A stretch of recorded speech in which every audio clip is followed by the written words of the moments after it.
Okay. Let me make sure my mic's working. Hello? Yes, sir. Okay. So this might potentially be a short stream. Because there is literally like two things I have to do. I need to deliver an item. Now this low-key might be most of the stream is my attempts on this. Liquid lacquer. I need to deliver this item to Mount Faye without fast travel, and I can't be hit more than 2 times. I can't be hit more than 2 times, which is ridiculous. I think the best way is almost the same as if I was going to the main quest, the main delivery quest. So you go left. The guy went up through Shellwood and then left. That might be safer because the water is a bit tricky. And then he goes up. No, he goes left through the bench and then up and then right and then all the way up. He doesn't go through that middle right section of blasted steps. All the way up to like where the bellway is. Then he goes right through the Grand Gate, up the Grand Gate. Then we go up to the left of the Citadel Spa, and we go left, we drop down, and you can't be rough, so I can't like slam the ground. I need to watch out for that. And we go left, and we go... Damn. The best way? There's a section up from the right side of Mount Faye, so you go up that right section. And then you go up, and then you take the... Okay, I think I know the route. It's just gonna for sure take a while. But luckily this one's not timed like the other one. And then we should also like...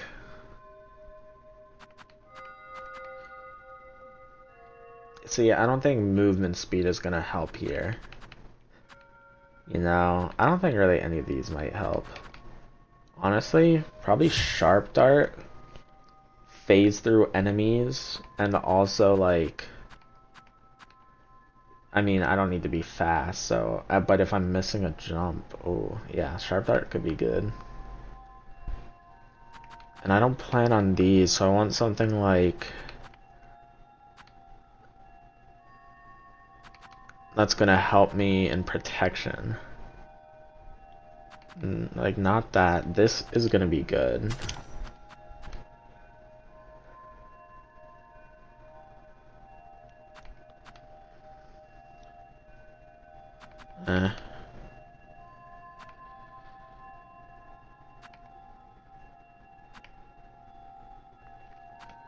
This could low-key be really good if there is enemies and I feel like I might be hit. I could just throw out my bugs and they can, and I'm throwing out 2 at a time and they can take care of it. Oh, and increasing the range of needle attacks. That could be good for parkour. And then as for the yellow, of course the compass and that. And weighted belt is good, but I'm so used to not playing it. I think magnetic dice are going to be the best because it's rare, but there's a small chance that I might get hit on my attempt up there and it will get negated. And we'll see if that negation even actually counts or if that's still gonna, you know, hurt me, but...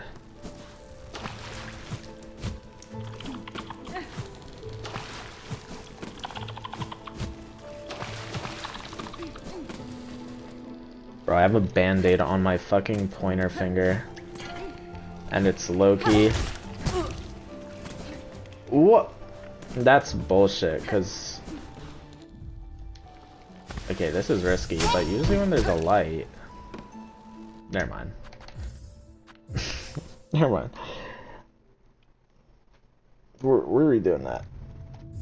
Because, bro, why did that guy move up after I fucking grappled him? That's bullshit. We're gonna retry this quest.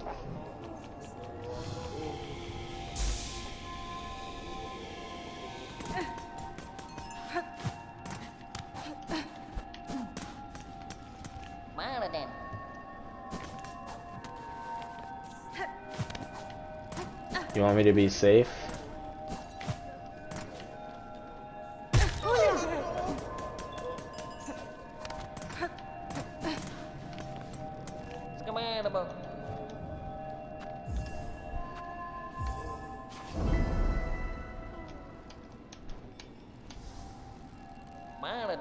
So anyways, as I was saying, I have a band-aid on my pointer, which I use for running, like pressing my trigger down to sprint. And this is... What a shitty fucking start, because why are there voided enemies out there, bro?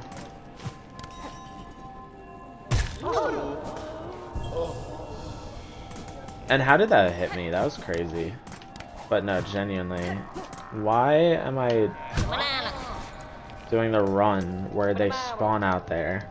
I can't have them spawn out there. It's like an insta-loss. Because I also didn't realize, by the way, that if I take 2 hearts of damage... If I take 2 hearts of damage, it does 2 bars? Why? I'm only getting hit once. Bro. I can't deal with these fucking assholes out here.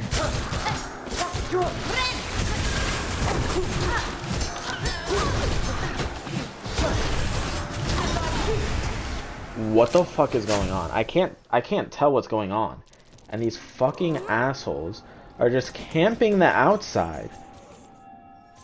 So I literally can't do this run with them there. Okay, they're gone. So they should be gone forever then, right? I can also use my dash. I forgot about that, but it's so hard to tell what's going on because there's 2 of them and my dash might not even go far enough.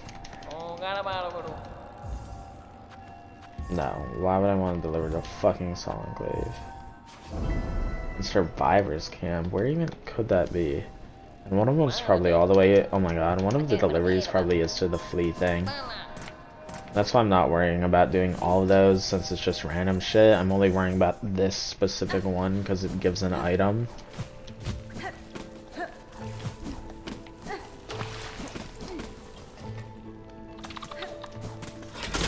Oh fuck you. I'm not timed again, but I did not mean to enter this shit.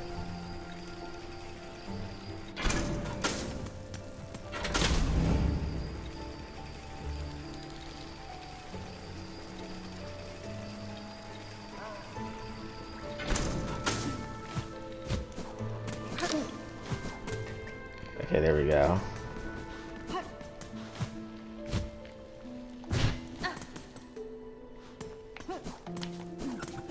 And I believe this is where I should go up. Yeah. Now this stuff's scary too. Because of you.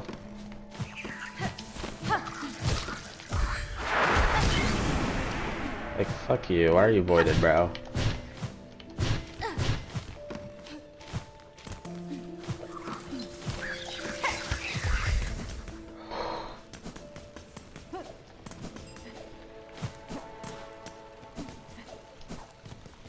And there's no point in me sitting here because I don't plan on fast traveling or anything.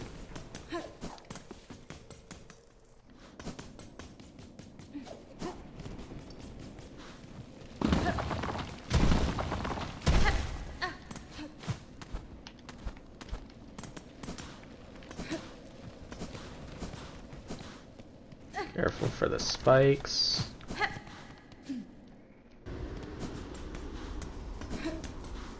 We go left here and we can climb. Oh. You know what? I don't really know where we're supposed to be going.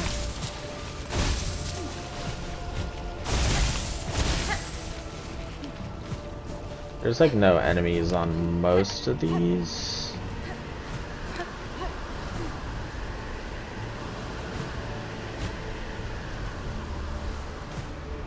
Oh yeah, you take that up.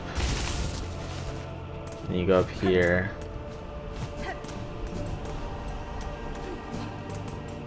Go to the right. And then this part's dangerous too.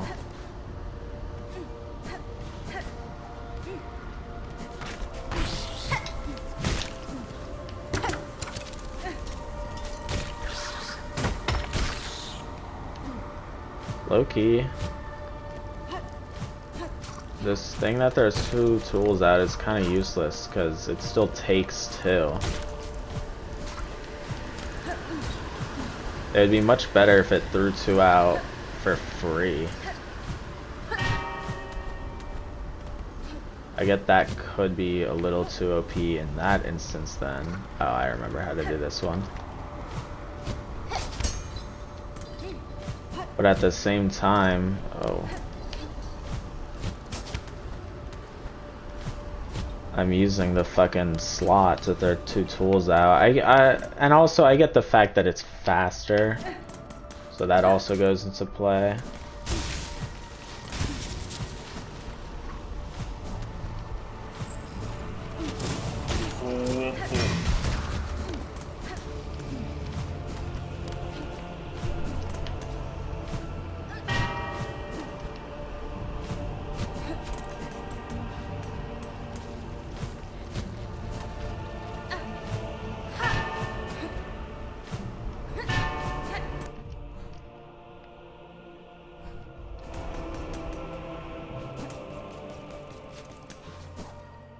Okay, there's also this. I low-key don't trust the way the stairs work sometimes, so I'm just gonna jump over them to be careful. You lift that up. You lift that up. You jump, and then this one you can actually jump fast enough. Go to the right, and then have to be careful here. And then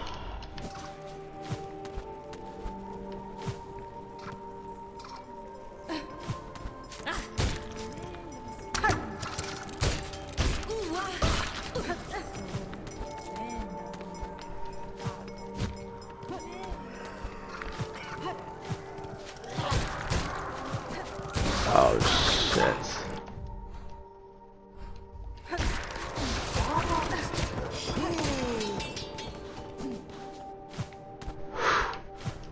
I'm not dealing with that in this fucking moment.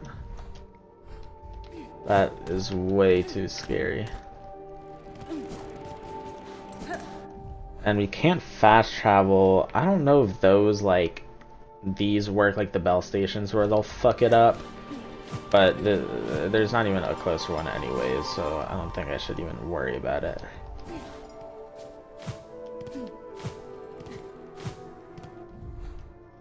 And there should be, yeah, I was gonna say secret path.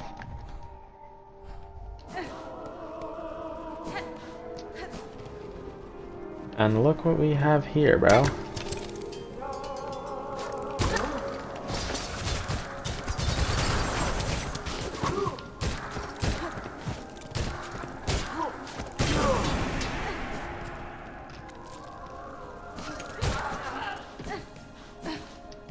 Like, jeez, bro. Fucking scary. Okay, then we go left.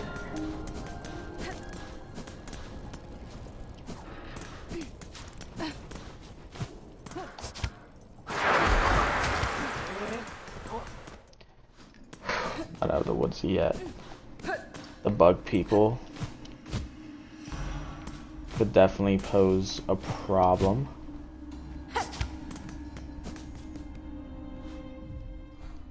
We need to go down.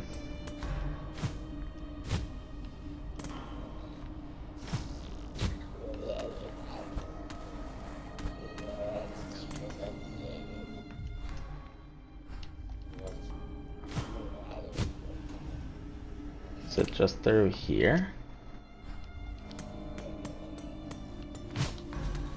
Wait, what?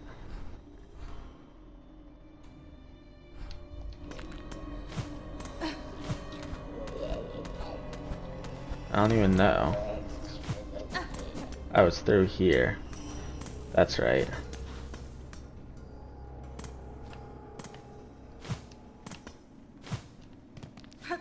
I mean, that was low-key the scariest part. The mountain sucks, but I don't have to worry about ice.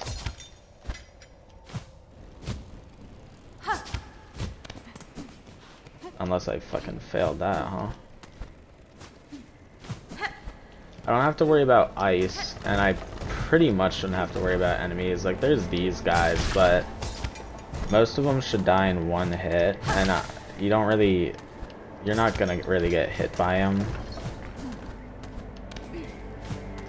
The main thing is just these spikes. They only do one thing of damage, but I can only be hit twice. So it's just scary.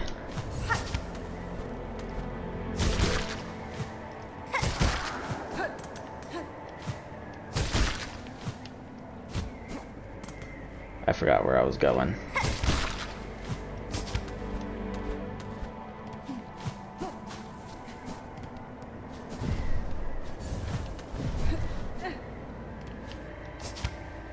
God, that almost hit me. Because I did it too low, I guess.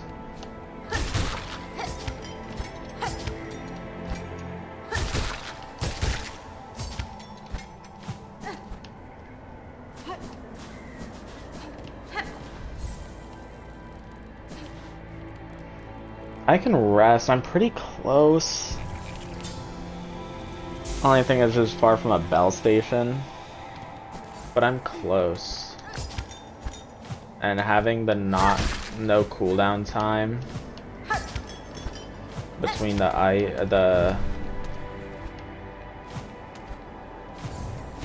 having no cooldown time is gonna be nice.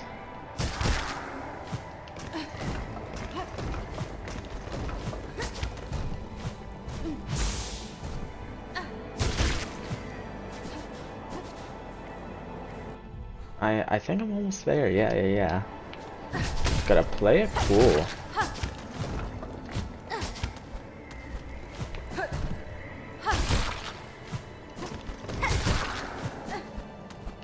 That guy would have done 2 hearts of damage, which is scary.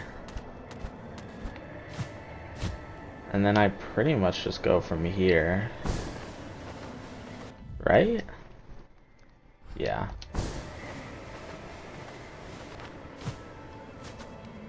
There's still enemies in here, so I gotta be weary. And there's also spikes I could hit.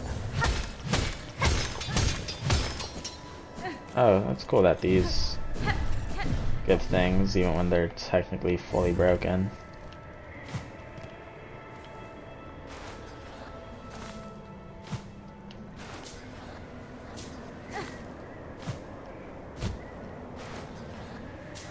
How close am I?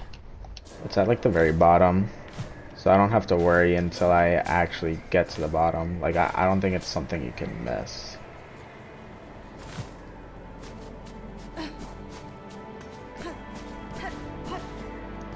This part's a little scary.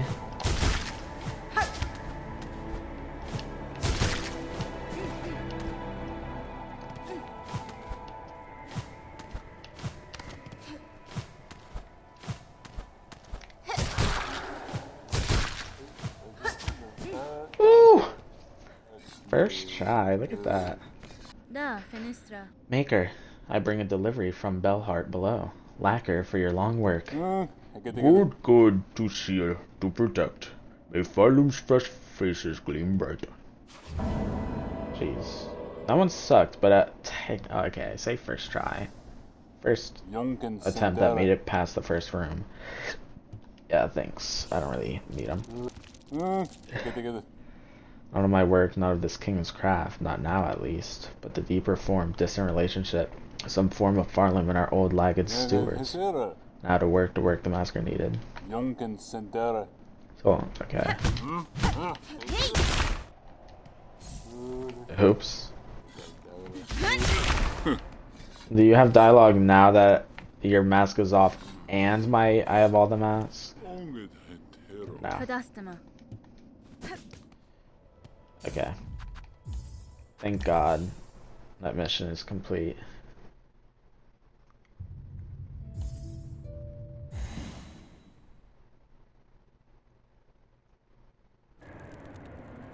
Yeah, there's this one, but I can fall down.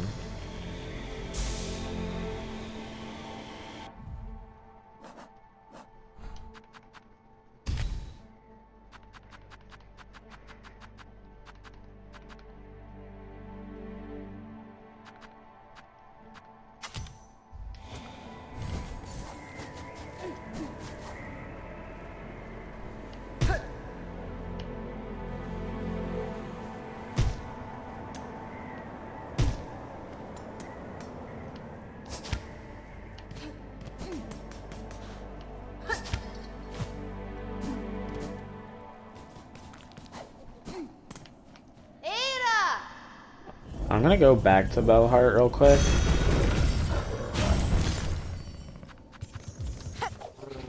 Also, what achievements are missing? 100% game completion in Steel Soul. 100% game completion under 30 hours. Beat Steel Soul under 5 hours. 100% game completion and finish the game. So I'm gonna get that. Okay. Mushroom ending.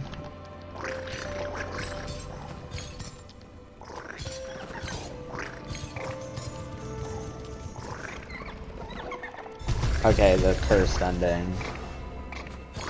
And the base ending. Will I get the base ending if I beat it with the mushroom too? Probably not. But it's just endings and speedrun that I'm missing. So I'm not missing any achievements for like items and quests and stuff, so that's cool. I truly have done pretty much everything. And we can show that. Yep. Look at that. All of these are collected. All the relics are collected. All the cylinders. And of course, all the mementos. Sprint Master, fastest bug. Guardian's memento, beating Seth in all of the games. Village lost to Farloom's haunting. Oh, finding and beating the, like, corrupted, Zaza and whatever his name is. I forgot his name. Getting killing every single creature and killing them enough times that you get their descriptions. Killing the Watcher on the edge. Reaching the top of Farloom. Path to the surface. The Bear of all Iron with the Court of Crows. Oh, killing the Crows. And then any of the 3 hearts. This one is always the optional one. But if you use this, like if you only have 3 and this is one of them, when you do the ritual and then you claim the 4th one, that 4th one will then take this spot. Just any of the hearts. So boom. Now we check Pip because he's not gonna have a unique item. But what quests do you want? See, it's just these 2 technically. No, see. Okay, interesting. So yeah, the Songclave one just disappeared. Fleetopia. That's even worse than the one I just did. Like, I genuinely want to see. The fastest way to Fleetopia. Definitely not through Biowater. Okay, the fastest way would be through Biowater, but it's so ass, you're not going to want to do it. The safest path would be to take the path I did. If those count as fast travel, you could take one to the Memoriam. But that would be, but if they don't count, then yeah, probably through the Citadel spot, up, right through there, up, right through the Memoriam, right through the Putrefied Ducks, down, right through that fucking hell hallway in Fleetopia. I'm just not doing those. The reason I just did the one I did is because it has a special item that I needed to finish my collection. But the other ones don't have a special item, and they don't, all they give is rosary beads. I don't need rosary beads. So, technically, I didn't do true 100%. But the game says I have 100%, and even after it said that, I went out of my way to do everything else that is like, will fill up a collection of some sort. So I feel like I'm like pretty much fucking done, you know what I'm saying? Like, and yeah, true 100% would also mean killing all the void masses, but again, I don't need to.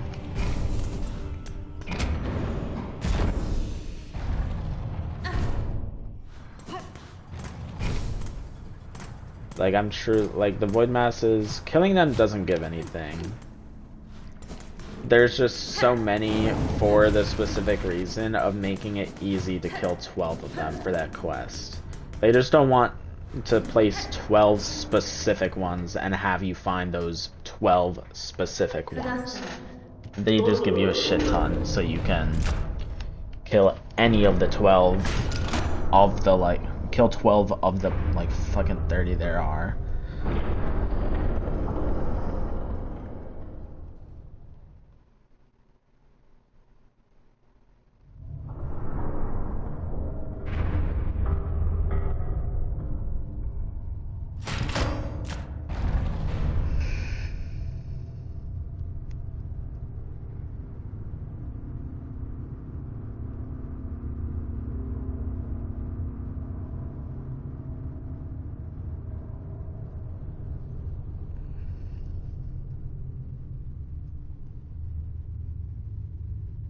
Fucking interesting. Okay.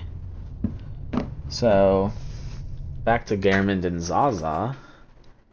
Someone did something. Where is that? Where he killed... I don't know if that said all of them or, like, just 12 of them. But if you kill a good amount of the void masses... I think it said all of them within, like, 30 minutes. So you just fast travel. If you know the locations of all of them... and fast travel to the specific locations, this doesn't happen. You don't get lost Gehrman. But what is interesting about that, I think, is the fact that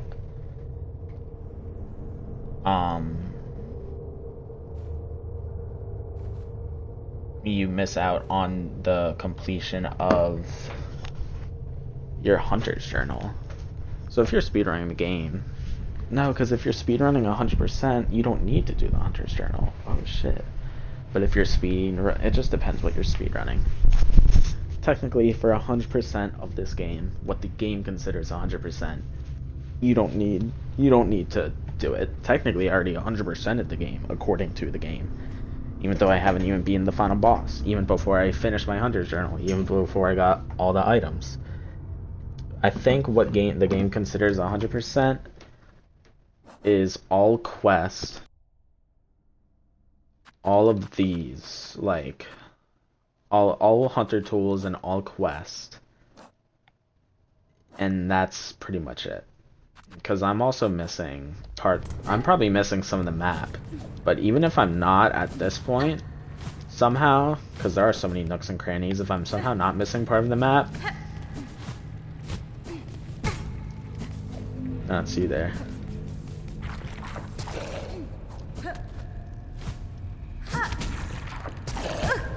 Fuck. If I'm not missing part of the map, though, fuck! Oh my god, I fucking hate these guys.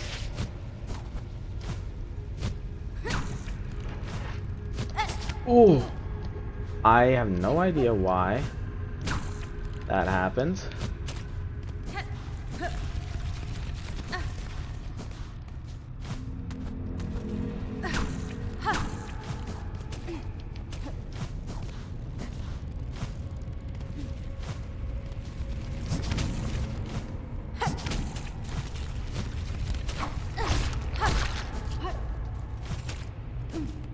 Okay. I can just fall here. And I just go to the right.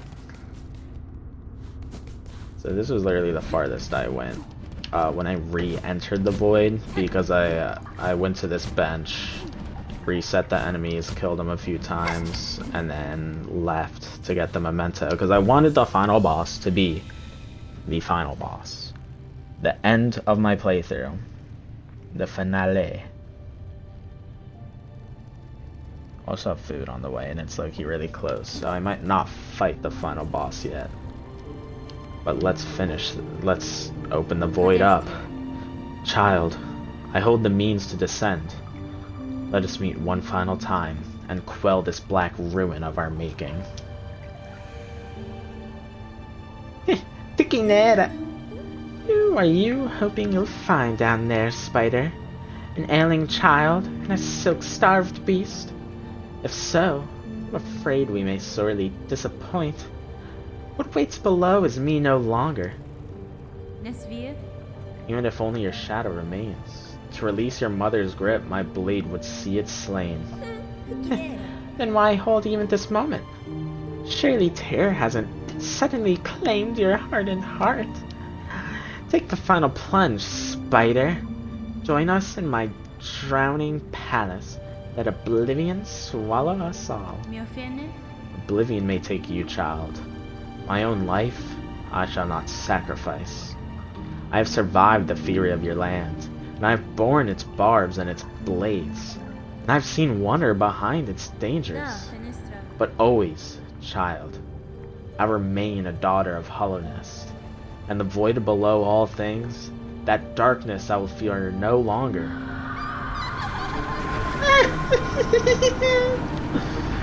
Is that good voice acting?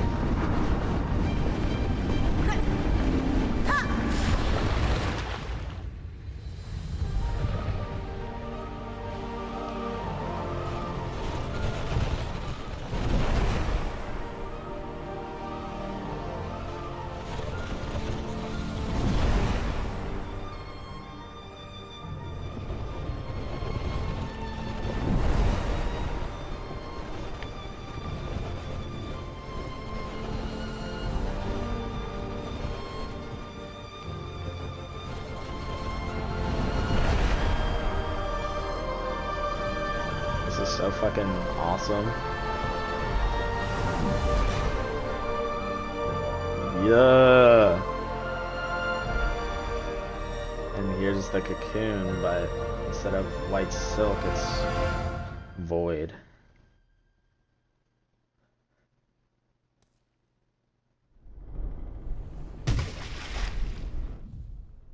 I need to piss.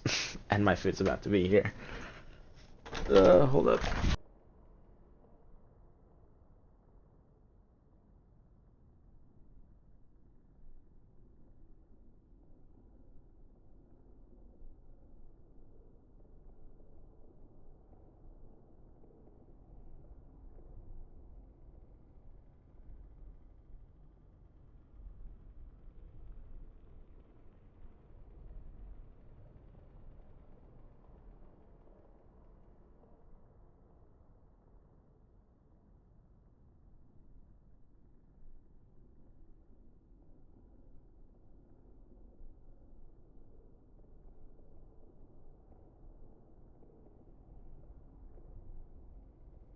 Okay. Oh, yeah. Here. It says my order's complete, so. I mean, interesting. It says complete. I don't even think he was at my house, but we'll have to check and hope he delivered my food. If not, I'm gonna have to re-fucking order and wait 30 more minutes, which I guess gives me more time for the fight. But hold on, let me grab it real quick.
Okay.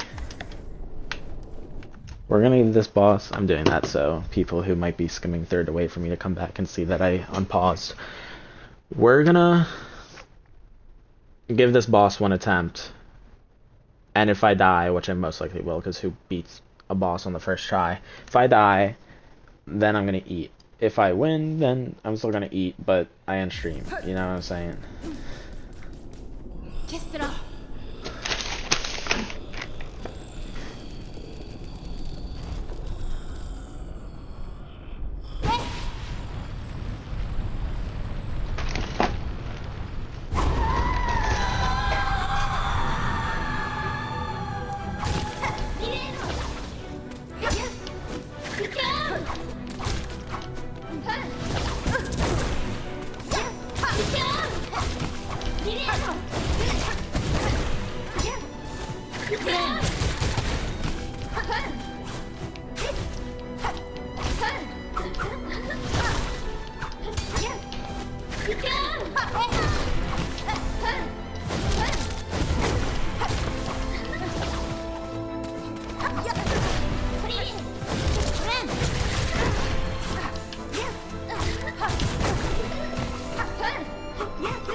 Oh, wow.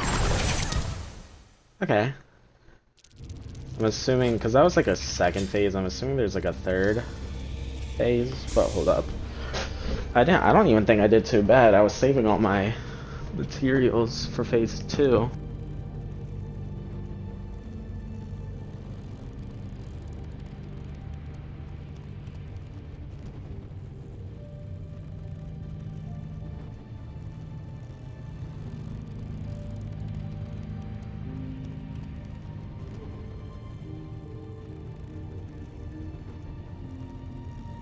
All my materials for phase 2.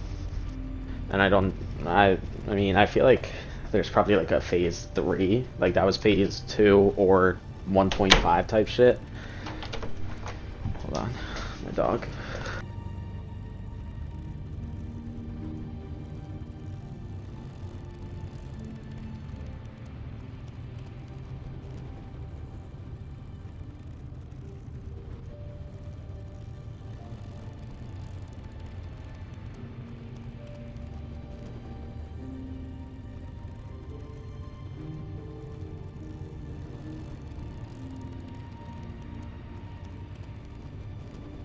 So, yeah, I'm assuming there's more than what I just saw, right? I'm assuming I don't think I did too bad at all, though. It's just healing is kind of hard, and the fact that she's void means she does 2 hits of damage for everything, which I guess isn't uncommon for boss fights late game. Like, most of them, even on contact, did too. So, you know what? It's kind of whatever. I don't think I did too bad. If that was the last quote-unquote phase, it's not going to be hard. If there's one more after it, depending on what it is, it still might not be that bad. And a lot of her moves she shares from both Lace's fights before this, and just with some more AoE, but the AoE's not too bad. I also need to realize when she dashes and the tentacles spawn from the ground, I'm trying to like heal from that. I need to realize I need to wait for the second one and then try to heal, but that might just not be a good time to heal in general. Either way, I'm gonna pause this stream and eat, and I'll be back.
I'm back stream. Hold up. Okay, I just wanted to make sure my mic was working, which it is. So let's just hop back into this boss. I had a spicy thing, so I don't want to sit through this again. Okay, good starter. I had something spicy. And it's not hurting bad, but it's just making my nose really runny.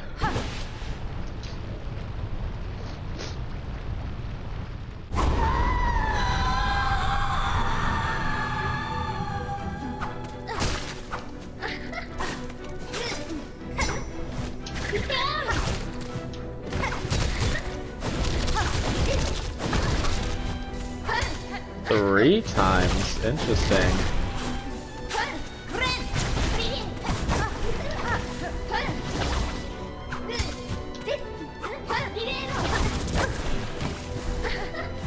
You can't parry that, which sucks.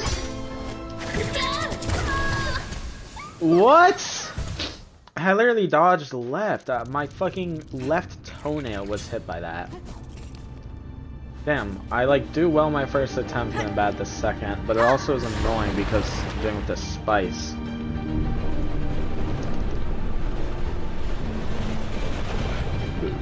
But damn. I didn't. She never used to do 3 on that dash. 100% she never did 3.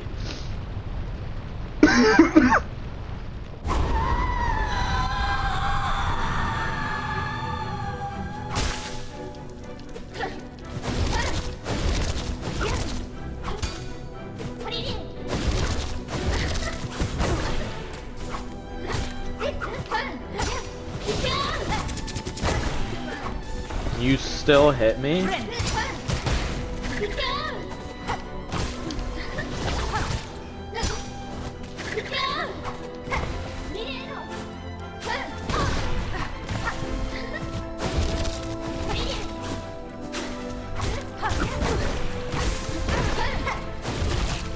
Can you not?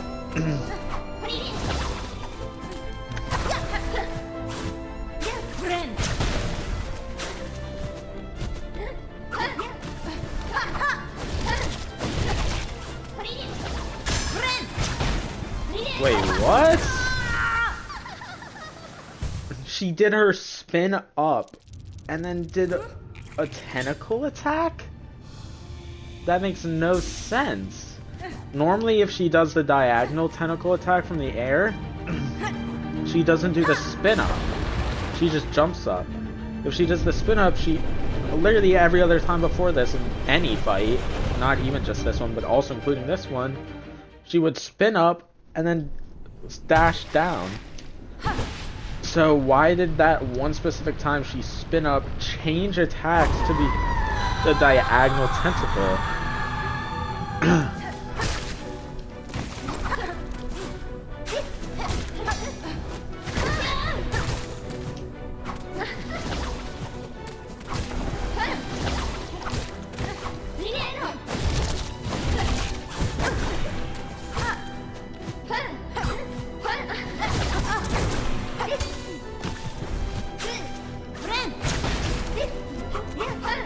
Fuck you.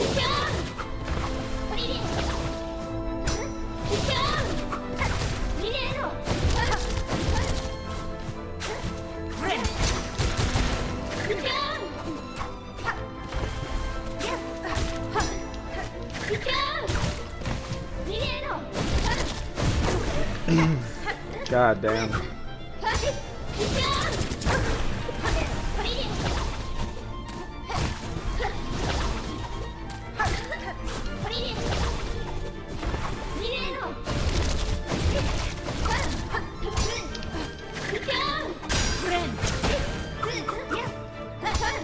Really?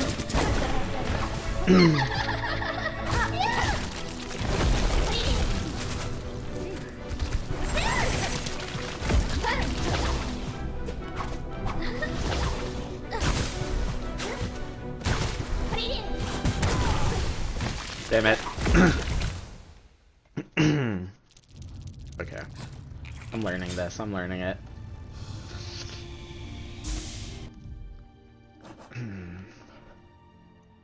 Okay.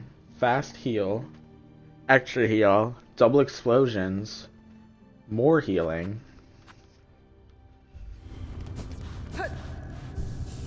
As crazy as it is, like, this does come in handy, truly. But the extra heal is like a full extra heal. Like, it wouldn't make sense to replace that with Druid's Eye, which is just 2 things every 2 hits. Versus a full extra heal. Especially with this build. I'm gonna stick with what I have.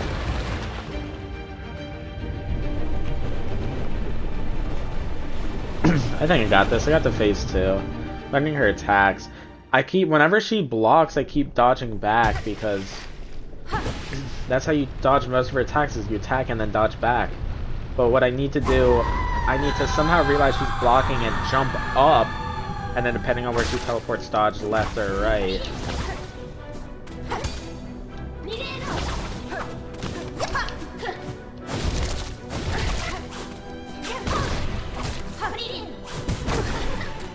Really? That's what I hate.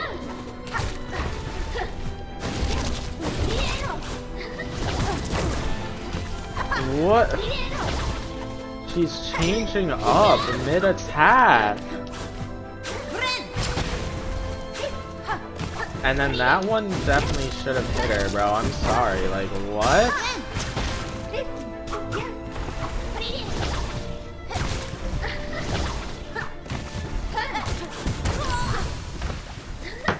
How do you know that she's gonna spin upwards? And you can't dodge. If you jump up at all during her spin up, you can't dodge it. Because you can jump up and dodge right, but her curve is too steep. Or almost the opposite. It's too not steep that it covers such a wide range in the air. You can't dodge it. You have to realize she's not doing that, but when the only way to dodge her blocks is to jump up, and she can block anytime, then you're bound to dodge that way. It's so annoying. Like, you're instinctively gonna jump up every time you attack her because there's a chance she blocks, and the only way to dodge it is to jump up. But then after every time you attack, there's also a chance she spins up and doesn't block. But you can only dodge that by not jumping. So it just creates a contradictory, like, enemy attack pattern. And it's just, this game is awesome. And I don't want to say this because it sounds like I'm just angry. And of course a part of me is, but it's also the truth. It's bad game design. It's bad game design to have a boss that can do, I mean, obviously she has more than 2 attacks. But in this instance where they have at least 2 separate attacks that you dodge in complete opposite ways, that can both sprout from the same, like, interaction. Like, if I went to her and I attack, she can either A, block, and or B, just do the spin jump. And if she blocks, I have to jump. If she does the spin jump, I can't jump. And now I know what you're saying, just listen, if you hear her block, then jump. Are you hearing yourself? Because how am I supposed to process in a boss fight where those aren't the only 2 moves, so there's more going on? How am I supposed to process a small dink and within literally half a second decide to jump? Or hit her, not hear that dink, and decide not to jump? It literally gives you half a second reaction time, which I'm not even kidding, is like most humans don't have that fast reaction time.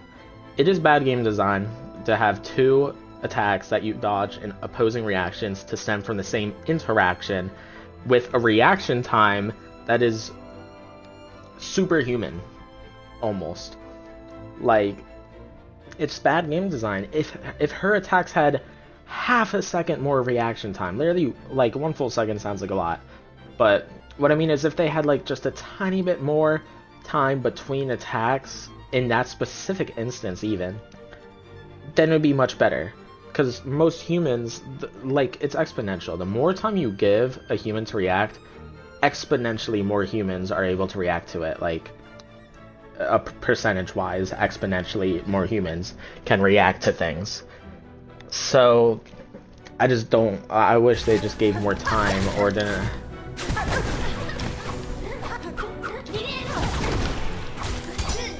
Okay, I was literally behind you, mind you.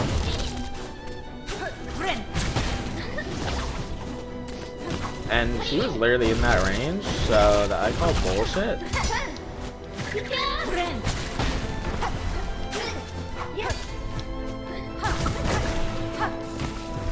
What is going on?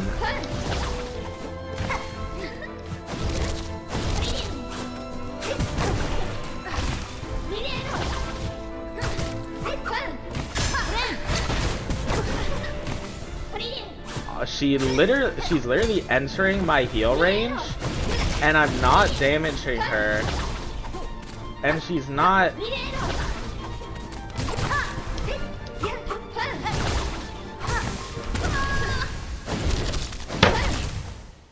Bro, this is fucking annoying. This fight is good, but she can teleport everything. Does 2 hearts of damage. She can do multiple attacks stemming from the same one that all have different ways to dodge. So if you just miss dodge, if you expect a different one, which is totally reasonable because there's no other sign because they stem from the same interaction, then you just get hit. And she can also, she has an Elden Ring AI, so she can literally spam the same attack over and over if she wants. And because she can teleport, it's so hard to heal. Okay, why is she not double jumping? What is going on? Do you see this Elden Ring AI ass over here, bro?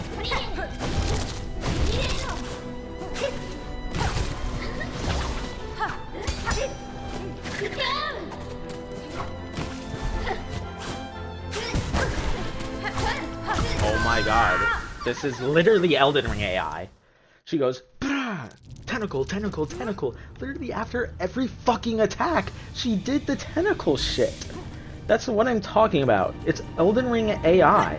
The fact that her AI doesn't stop her from doing the same attack over and over means she can do that dash tentacle attack, which you can't attack her during. She can just do that infinitely if the AI dictates, which is stupid. That is bad game design.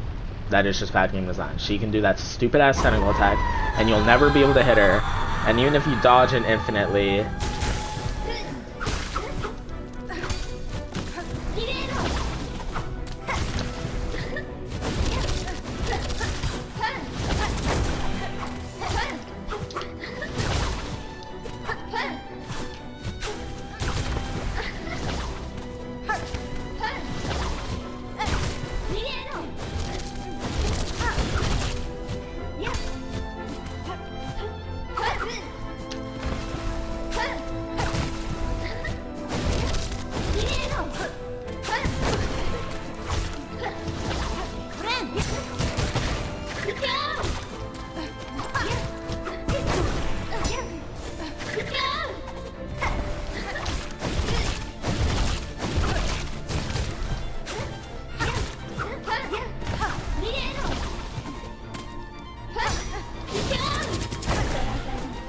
even though I dodged up.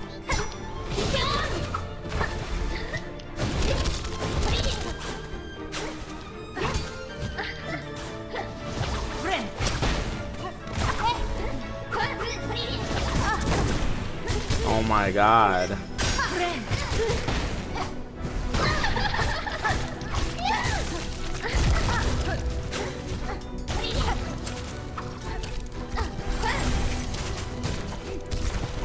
Really?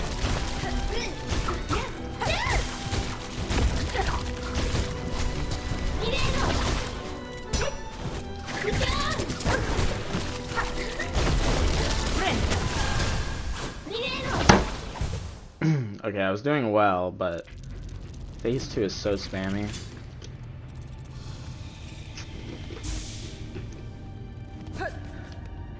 Jeez. So little time to hit her in phase 2. Because she just Uses every trick in the book at once, bro. Holy, tentacles from the ground, tentacle AoEs from the sky. She's dashing, she's jumping. It's so clusterfuck. It's easier to navigate in phase 1. But the fact that her attacks have AoE and she can also spawn AoE in phase 2.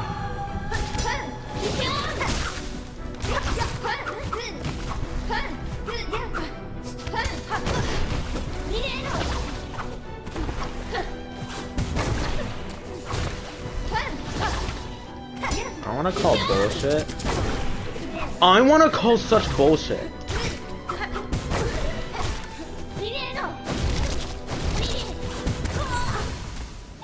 What the fuck? One, her fucking, she blocked. I jumped and dashed and still got hit. Absolute fucking bullshit. Second thing, I can't remember what it was, but she attacked, oh yeah, where she does her 3-hit combo. Again, I jumped and dashed and still got hit. She went attack was over, and then I landed, and then I get hit. Last thing, I jump, dodge left, that was the only way I could dodge the attack, then she does the spin jump. I couldn't go down at that point, because I couldn't go down yet. And she does the spin jump and hits me. That was just a fucking stupid ass clusterfuck of damage.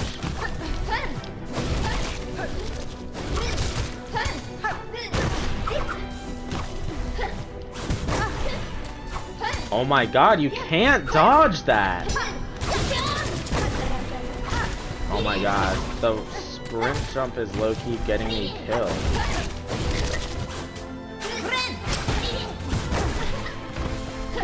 What the fuck? So you're telling me even if I don't jump, I get hit? I literally didn't even jump, and her jump spin attack still hit me. What the fuck?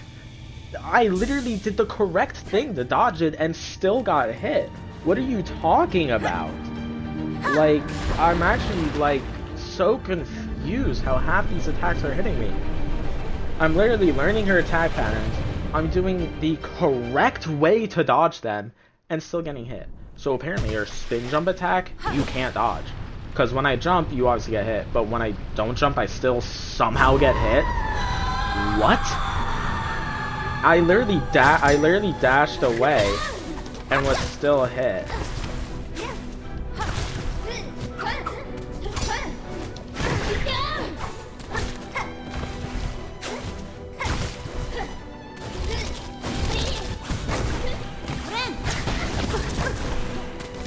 Fucking bullshit.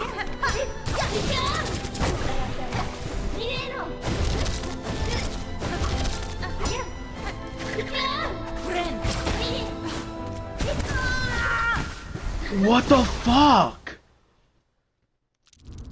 She literally was in range for my heal and didn't get hit for some reason. Like, the tentacles literally reached her and did 0 damage, and I didn't get the heal.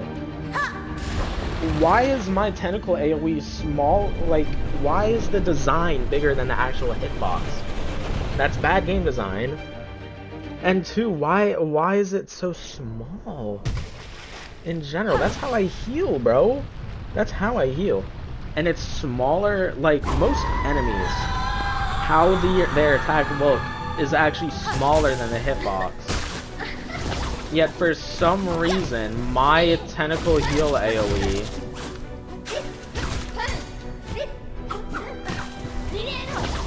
is fucking smaller than the hitbox. And again, I am literally fucking dodging that perfectly, and it's still hitting me.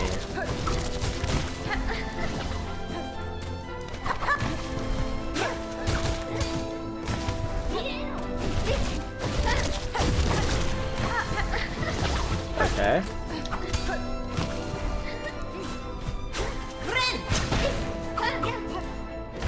She can just dodge. I don't have time to heal.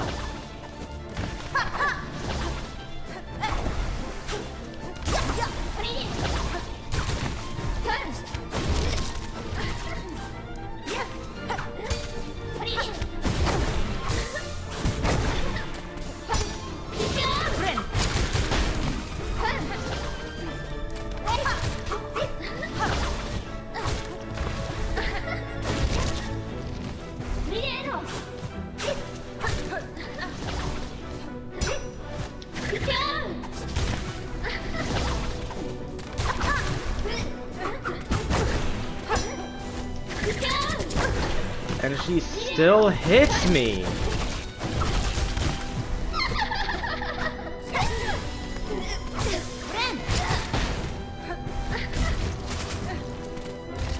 And she dodges. You... I literally couldn't dodge all that. I'm not even... Like, that was literally impossible to dodge. Okay, phase 2 is actually garbage. You can't dodge all of it. She did her spinny things, and I dodged it the only way you really can, by running away, because you're not going to predict where they land because it's random. So you just run away as far as you can because there's a range. But then she teleports, and mind you, I'm confined to like a fucking 2-foot space because there's a spinning thing next to me. Normally you can jump over, sure, but she teleports in the air, so I can't go in the air either because she's there. So I can't run left, I can't jump and then go left. And then she spawns more saws. So even if I did jump, I would just be hit by the rain, because she sends 4 in each direction. Again, mind you, I'm in like a 2-foot space, so all 4 are coming down at their maximum spread, and it's still covering the entire roof. There is not a single gap of air between them. And she's still in the air. What? And so they come down. What do I do? I'm not even kidding. That was impossible. Like, that, and this is what I'm saying by Elden Ring fucking AI. Like, she does that attack, and she did it again, and there was nothing stopping her from doing it again. There's that random wheel that's spinning, and it landed on it twice in a row, and it happened to land on something else a 3rd time in a row. But there's a chance it could spin and land on that, spin and land on that, spin and land on that, spin and land on that, and she could theoretically literally do that attack infinitely. That is bad game design. You need, like, and that's why Elden Ring, it's my favorite game ever, but I get the complaints about the boss AI sometimes, because there is nothing stopping them from doing the same attack over and over in most cases. Certain attacks, like Waterfowl from Melania, there's nothing stopping her, but the percent on her doing that attack is really low, and she only, and you can like tell when she's going to do it too, like you can just tell, right? But there's technically nothing stopping her, but the percents are low. And I think there's something, like, I think she can only do it after specific attacks, or after she does it once, there's like a innate set cooldown timer. So if she doesn't do a single attack in that cooldown timer, she could technically do it twice in a row, but it's like once every 30 seconds type shit. Versus this, attacks do have percents, but there doesn't seem to be that internal cooldown timer. Meaning she could theoretically do it over and over, and although the percent of her doing that attack is low, and the fact getting it twice in a row is even lower technically, there's no internal cooldown timer between them. So if that was like the only attack she had, it'd be impossible to win, because she could just do it and do it and do it and do it. Even if that was the only attack she had, but there was an innate cooldown, so she did that and then did nothing for like 5 seconds, you can get hits off, and then wait for her to do it again. But the fact that she can do it, instantly teleport to you and do it again, instantly teleport to you and do it again, it's bad game design. There needs to be an internal cooldown on at least the same attack. Like, when that wheel spins the 2nd time, that first attack should not be on that wheel anymore. Or it should be that if that wheel lands on that attack, it just moves to like the next one. Or it spins again in that same exact like frame. Like, it spins multiple wheels at a time. Like a primary, secondary, tertiary type shit. Because if it lands on the same attack, then it goes to the secondary wheel, and it does what's that. If it's still the same as the first wheel, then it goes to the 3rd type shit. You know what I'm saying? It genuinely is bad game design, and I'm not a game designer, and these guys know more than me, so I'm gonna sound like just stupid. But I've played plenty of fucking games, and I'm very interested in how game development is, of course, and stuff.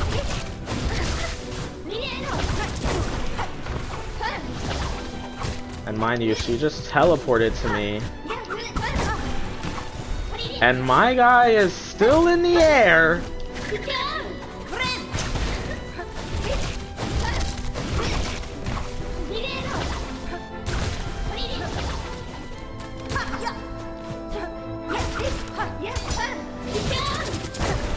I literally pressed A first.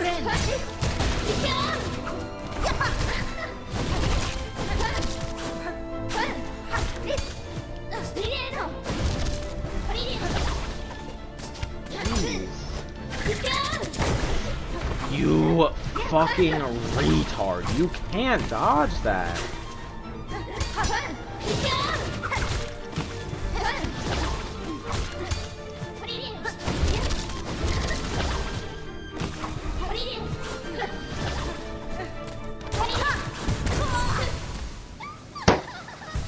Yeah, because I go into a hit, and then she's standing still, so you would think she's blocking because she's standing still. But she's actually not. She does the spin jump. I think this build doesn't work, especially because I got a full heal off, and it still only did 3, so I think this literally doesn't work. I'm going to take off the multi-binder and give myself that. I'm gonna try like a run or two with this instead, so every few hits I get some silk extra, which can be helpful. And if I'm still not doing well, I'm just gonna go back to the Reaper fucking seal. Because even though my build isn't like too high damage, it's much safer. I just don't like how this specific build performs on her. She moves around too much, so I can't really get a heal off. Not that I'd be able to get a heal off consistently with the other ones.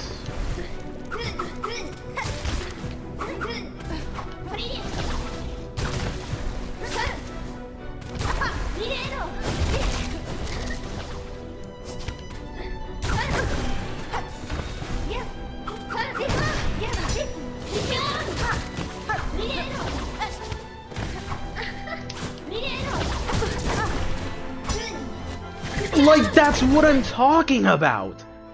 Did you see that? She literally was done doing the attack, and that specific time, the other times might be me, like, being mad. That specific time was actually so fucking not me being mad. I actually want to fucking clip that. She was done doing the attack. The tentacles were gone. Completely gone. There was no remnant of them anywhere on the screen. Like, it wasn't like where Trobio does his explosions and you run into the firework after it explodes, but there's still like some crackles here and there. No, that tentacle was gone. And I still got hit? That is terrible. This is what I mean by the hitboxes have a bigger attack than the animation. They literally are bigger and they last longer. I know it's an indie game, but the hitbox shouldn't be there and then disappear when the animation's gone. It should take the form of the animation. So as she's retracting that hitbox should also retract. It shouldn't stay there until she fully ends the animation. Because her falling is part of that animation. Meaning, the second she starts falling, what happened there was I entered the AoE, even though the tentacle is gone, she didn't finish the animation because she wasn't falling yet. So I got hit. That's bad game design. If she, just because she's not falling and the animation's not done, the tentacle's not fucking there. I shouldn't get hit by literal air because the animation's not done. Literally match the hitboxes to the animation. That is my biggest complaint on 90% of the bosses I fought in this game. This game is amazing, but that is my biggest fucking complaint. Is fucking the hitboxes not matching the animations. That's bad game design. Imagine fucking Morgott sent down his spears, and when the spears disappeared, he didn't start his next attack, so you go to walk towards him, and you just get hit by literal air, because he didn't finish the animation. That's fucking stupid. Like, I'm trying to think of more examples. Fucking Moog. What if Moog did his fucking bleed thing, the triple bleed, and you don't use your last heal? because he's not done with the animation. Even though all the blood in the area is gone, he's wiping away the spear, like he's finishing it how he does, and he's already grown the wings, but the animation's not done, and all of a sudden you just get hit with another bleed loss proc. That doesn't happen because the attack ends when the attack ends, not when the animation ends. The attack matches the animation. It's so bad. Like, I actually just lost 2 hearts of health to literal air, and that is not even me raging. That is the literal truth. I literally just lost 2 hearts to literally air. Are you, like, that's so shit. That is bad. That is so garbage.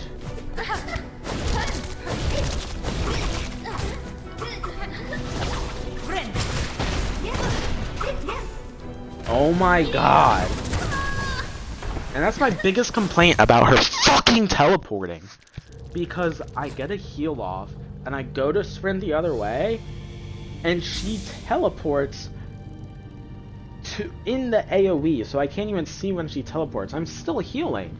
She teleports from my left to my right while she's being hit, in a way so I can't even see it, so I go to sprint right. Because the last thing I could see, not that I did, but that I literally could see, was her on my left. So I sprint right, because if I sprint left, I'm getting hit. And I still get hit because she's actually to my right, because she teleported in literally 2 frames. That is bad game design. People are saying this is the most fun fight. I'm sorry, I disagree. I think the first Lace fight was way better. Because this is filled with bullshit AoEs, where the hitbox doesn't match the animation, and she teleports around in literally 2 frames, way too fast for 99% of humans to react, and also it can happen in a way where you can't see it depending on your build, what AoEs might be there. It's bad game design. This fight is way worse than her first fight, or her second fight. I'm sorry. It is so much worse. They take the same attacks, give it AoE so it has less openings.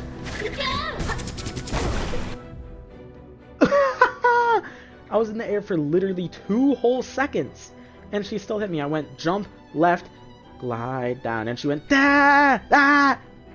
She literally did that attack longer than normal just so I would get hit. I'm not even kidding. That's a big thing I've noticed with this game too, and this again isn't rage speak. If you're about to get hit by attack, they literally extend the attack animation by like 2 frames so you will get hit by it. I guarantee that's part of the difficulty, and it's such artificial difficulty. If I dodge the attack, I dodge the attack. I don't want to have to account for an extra 2 frames because a couple of my pixels are within a pixel of the attack. I should dodge it because I dodged it. Why are you literally extending the attack so I get hit because I happen to be close to it even though I rightfully dodged it?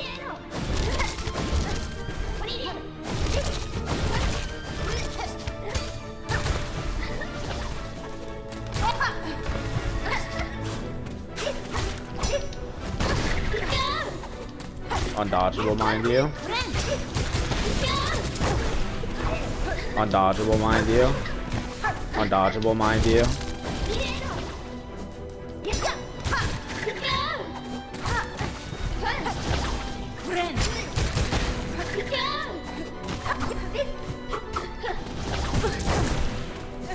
What?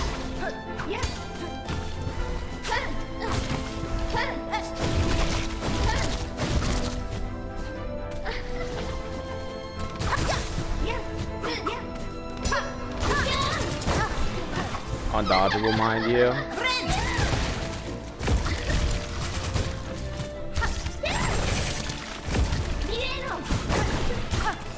Undodgeable, because I literally didn't...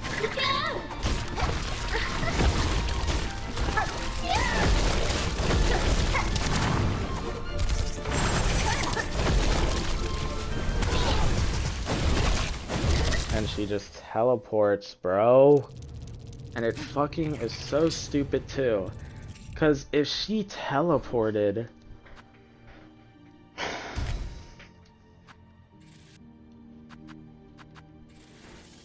If she teleported and looked completely different Can this fucking buy? What the fucking shit was that? If she teleported and she was like pure white, then I could see. But the fact that she literally matches the background and the ground, 90% of the time I can't tell what's happening.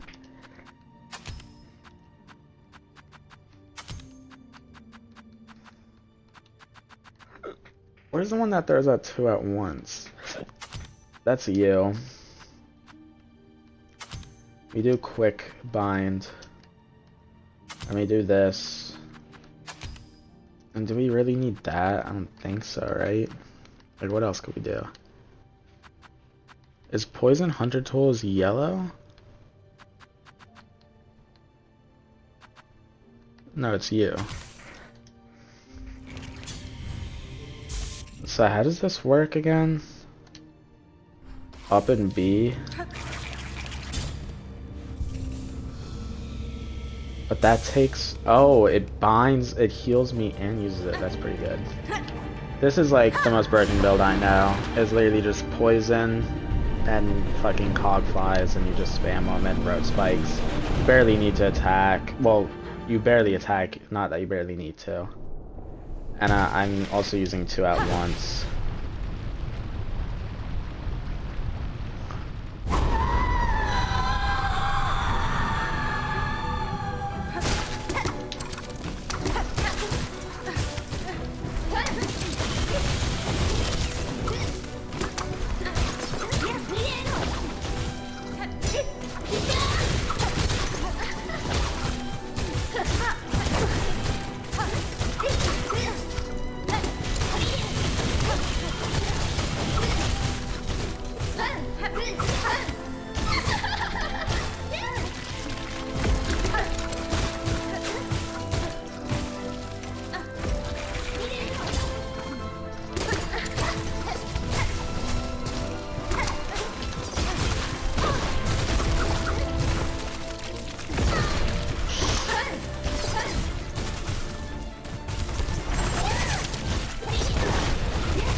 Oh my god! AoE fucking everywhere. She's tentacling from my right, because she teleported there in literally half a second. And there's a fucking tentacle to my left. How did I dodge that? I had to jump. I had to jump. Like, oh my god. This build is broken though as fuck, because I got through phase 1 fast, but phase 2 is insane. Also, I'm not used to the drill fight, as in like the combat style. I tried to attack her straight down, but it goes right.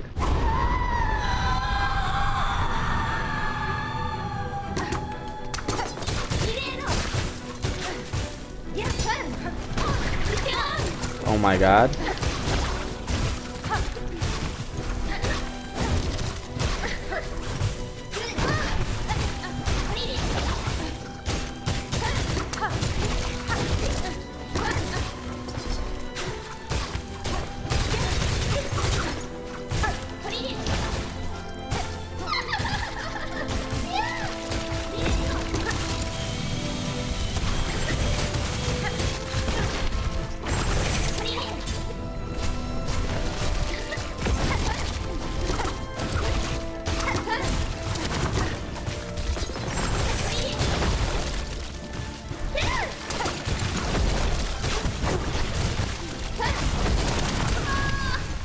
What do you do? Again, that was literally impossible. You can't do shit doing that. The tentacles, like, at least during where she spawned it twice in a row, you could maybe try to say that I could have dodged under her through it, even though she was like, the AoE is still big enough to where she's standing right above it. You couldn't. But that one is a literal wall of tentacles and they're raining down. That one was the definition of impossible to dodge. I was just gonna take a hit either way. Like, I genuinely could not do shit during that. It's so fucking stupid. Like, what I'm saying about fucking dog shit AI, bro. Like, fucking, like, the attack should give you a chance to dodge no matter what. It shouldn't be impossible to dodge them.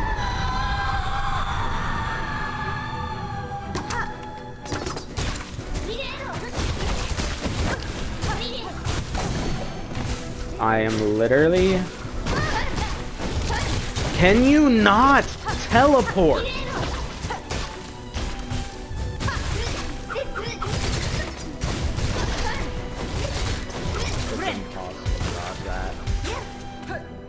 Oh my god, why did she double bind there? What the fuck? I have double binds? Why has she not done that every other time?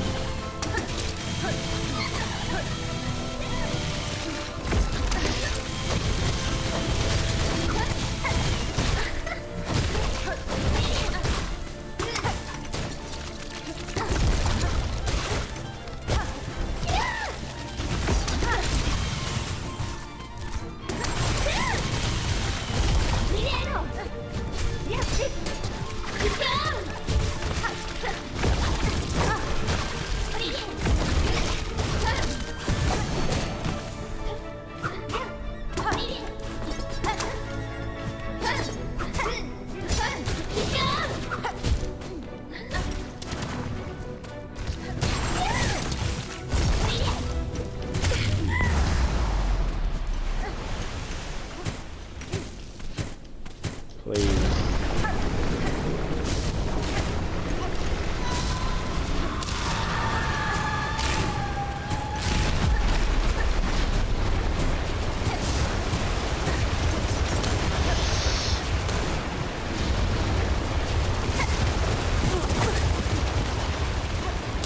What the fuck?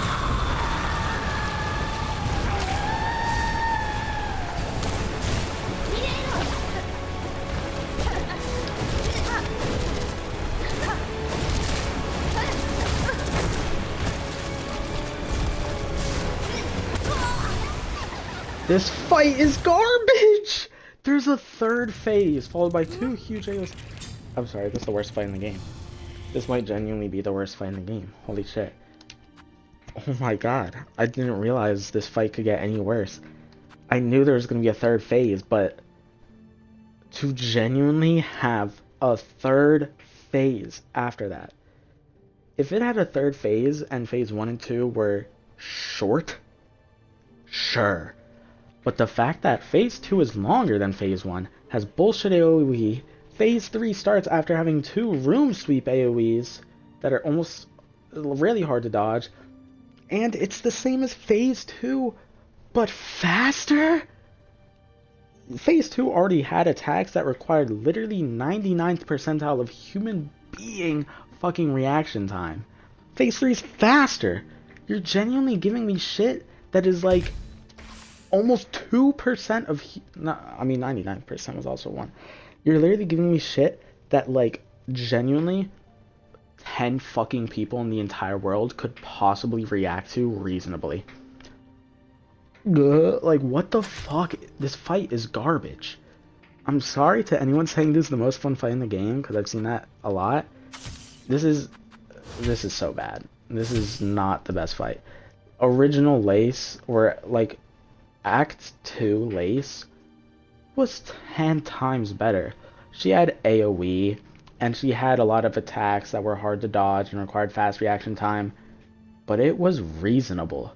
This is those same attacks, but literally impossible to dodge sometimes, depending on her AI. Like, oh my god, it's actually bad. It's actually laughably bad. Like, holy shit. Yeah, this is the most fun fight. No, it's not. This fight is actually just poorly designed. It's just artificial difficulty times fucking 10.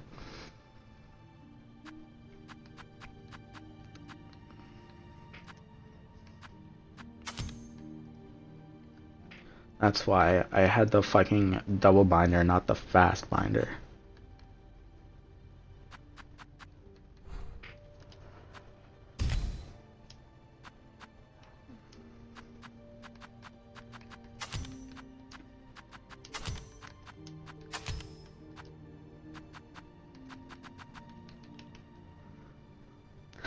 This shit sucks, because I don't take damage when I get hit while binding, but I also don't even get the heal still, and I still lose all my silk. It's so shit. It's just you don't take damage, that's it. It's pretty fucking shit. I might just do this. Obviously ground spikes and these guys. And dice and this is the best I got.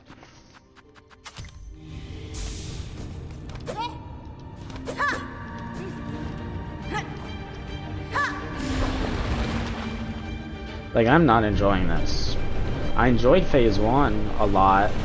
Phase 2 is garbage because it introduces so many AoEs when she already had so many AoEs. And it's just... And she still has the other ones too. So it literally creates instances that are literally impossible to dodge. And where you needed, like, to have insanely fast reaction time, you literally need more reaction time for this. And Phase 3 is worse because you need even more reaction time for that, and it's just Phase 2. And sure, she's probably less tanky than Phase 2, because that's, I'm assuming they don't expect you to fight a Phase 1, a longer Phase 2, and then a same length or even longer Phase 3. That would truly be terrible, like, game design. Truly just bad.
Oh my god.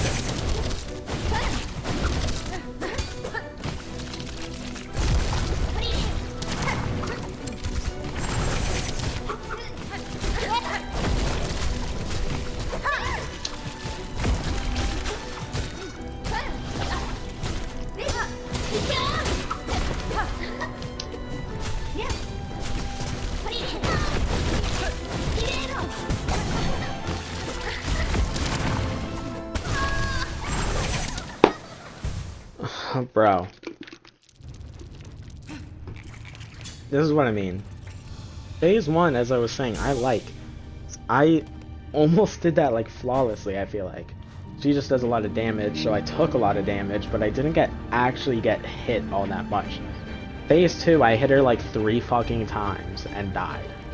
And I used the heal in Phase 2.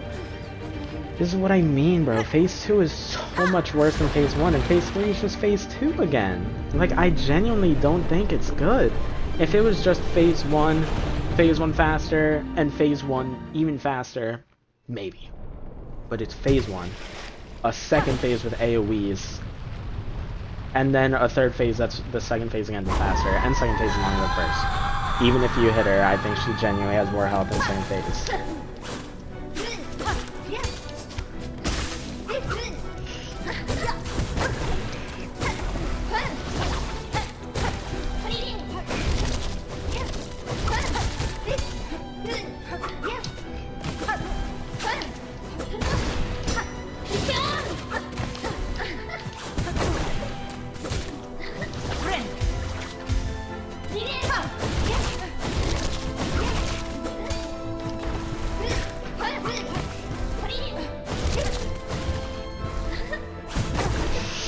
Why are you gonna jump?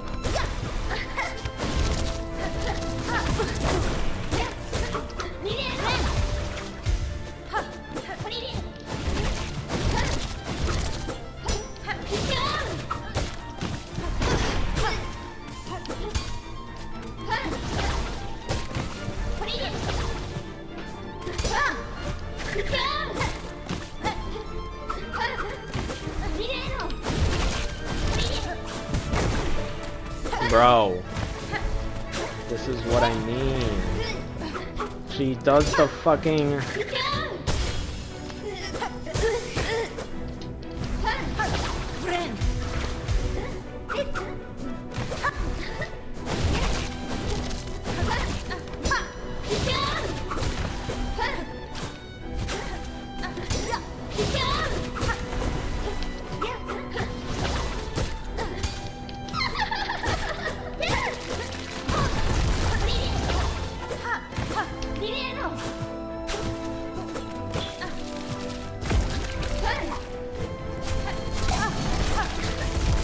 How is she gonna, like, that was the only thing I could have done.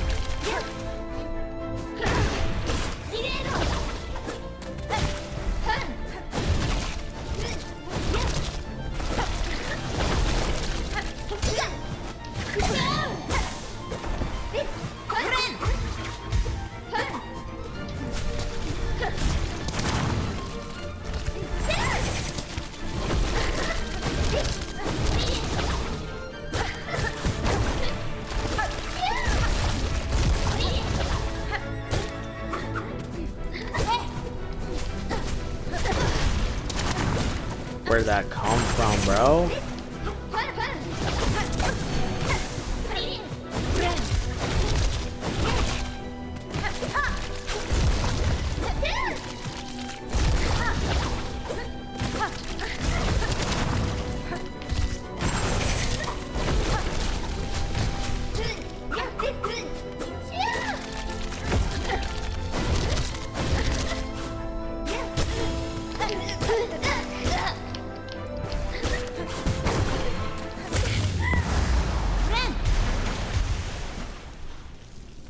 Which way?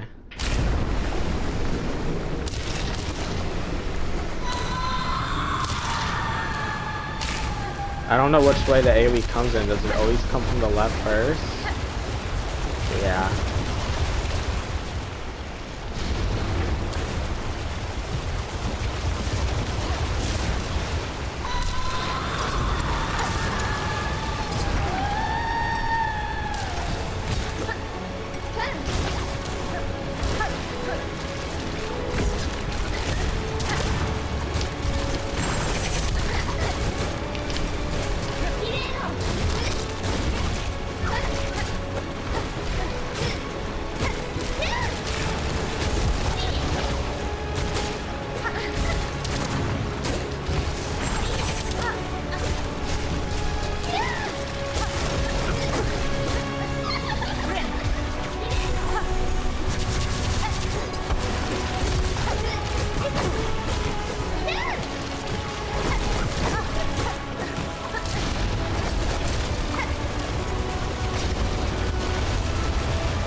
Oh my god!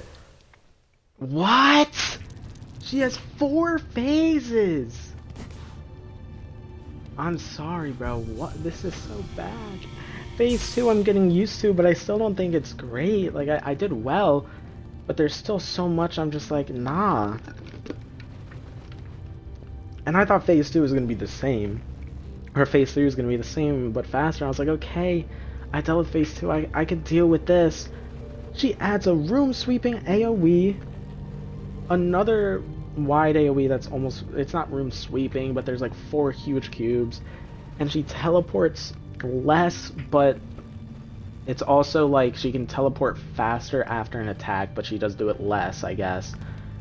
Like, what? It's so bad. Why does she have so many attacks? It's such artificial difficulty. She literally has more attacks than any boss in any video game ever. Like, I'm genuinely not kidding. Obviously, in a sense I am. She has more attacks than any boss I've ever fought in any video game. And I've literally played all the Souls games. I've played other Metroidvanias. Like, giving a boss more attacks is not good game design. That's literally such artificial difficulty. Okay, I got hit.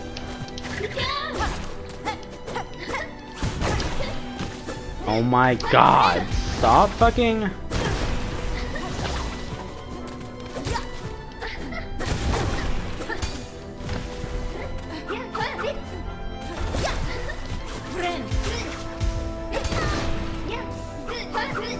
What did I just get hit by?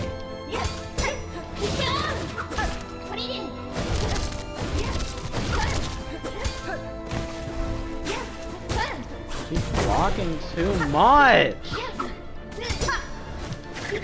She's blocking after every attack.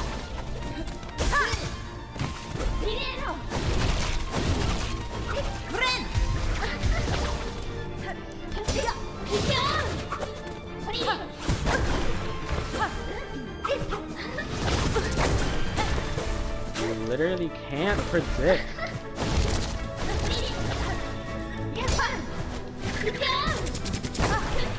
I am in mid-air and she just decides to stop. What is going on?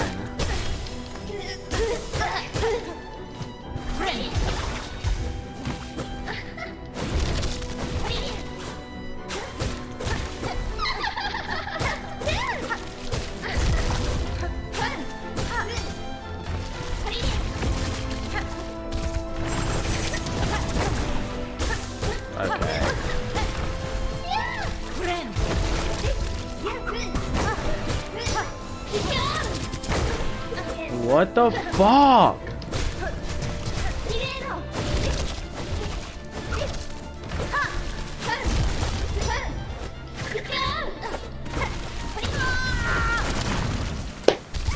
Bro, contact damage in any fucking video game is the most retarded decision ever. I don't even think fucking Blasphemous had contact damage, because any attack where you came in contact with the boss was technically like an attack. Like, there was no time in Blasphemous where I would just walk into a boss standing still and take damage, because they were never standing still. Like, but in a good way, like, their attacks still had downtime, it's just that they took long or whatever. Like, and contact damage should never be 2 hearts. Imagine playing Elden Ring, and obviously they don't have a traditional hearts, but let's say your health bar is split into like 10 hearts, because whatever, or let's just keep it as a bar. Imagine you touch a boss. First of all, imagine touching a boss and taking damage in a Souls game, right? Stupid already. Now imagine you touch that boss and lose an entire 1/5 of your health. What the fuck? If I lost like a 1/10, then sure, that's not much, but a 1/5, that is double. That is so bad.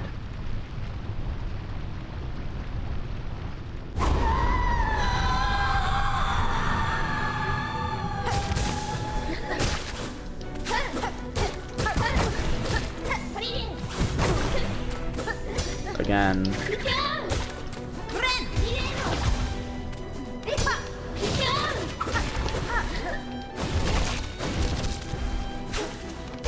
Whoa!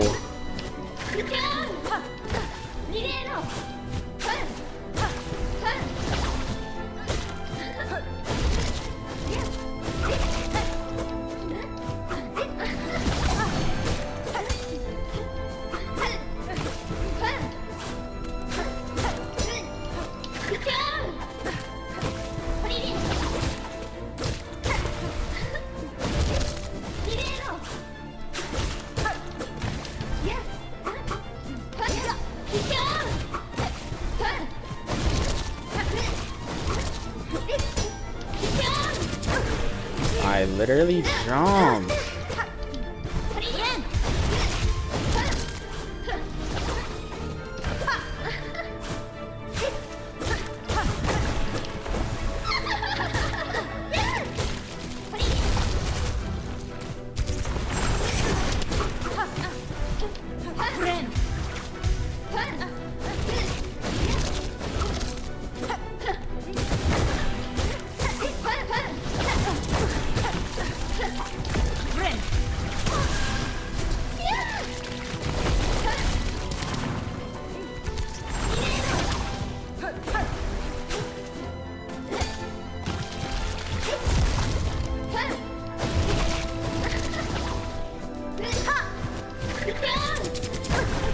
I am literally, oh my god, bro.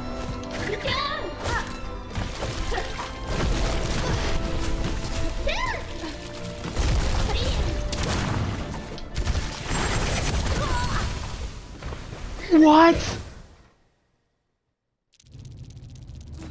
There is a tentacle, but the other AoE literally blocked it because they have the same ground animation. Are you fucking serious? That is such utter fucking bullshit, and completely not my fault. My bad for dodging the attack correctly and not seeing the literal invisible attack that bind view again didn't hit me because the hitbox is literally bigger than the animation. Again, the same complaint, and dying. It's bullshit. It's utter bullshit. This is what I mean by Phase 2's garbage. Because there's just so much utter bad game design bullshit. Like, I literally dodged the attack correct.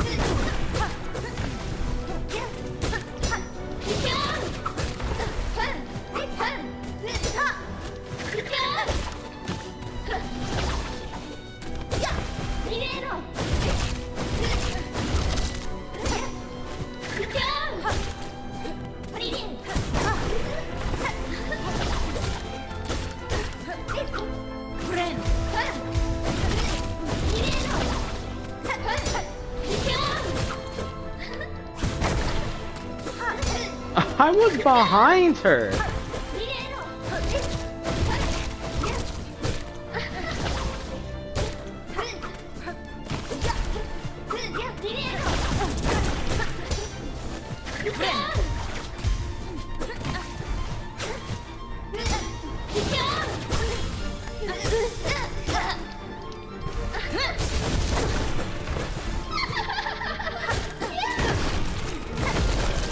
Are you kidding me?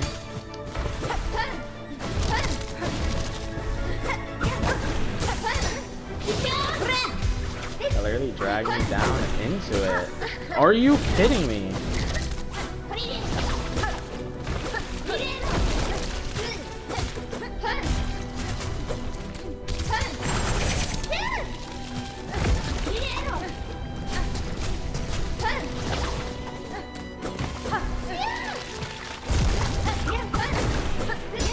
She's literally spamming her impossible to dodge or impossible to attack AoEs over and over. It's so fucking bullshit. She literally did one AoE where you can't hit her, the second AoE where you can't hit her, and the third different AoE where you can't hit her. It's a wide room sweep. And I'm actually gonna use this because it can get me out of attacks.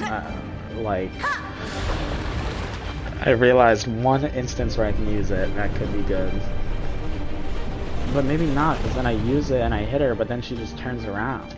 I don't know, bro. I'm gonna try it. But it is so fucking stupid. Like, this boss is so bad in Phase 2. And obviously 3, because it's just the same fight, but even fucking worse.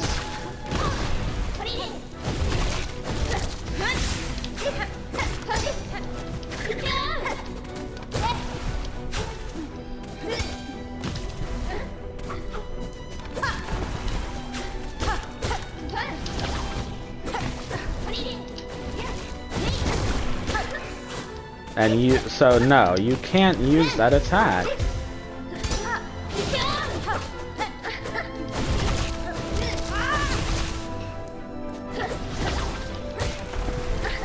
I just fucking ripped.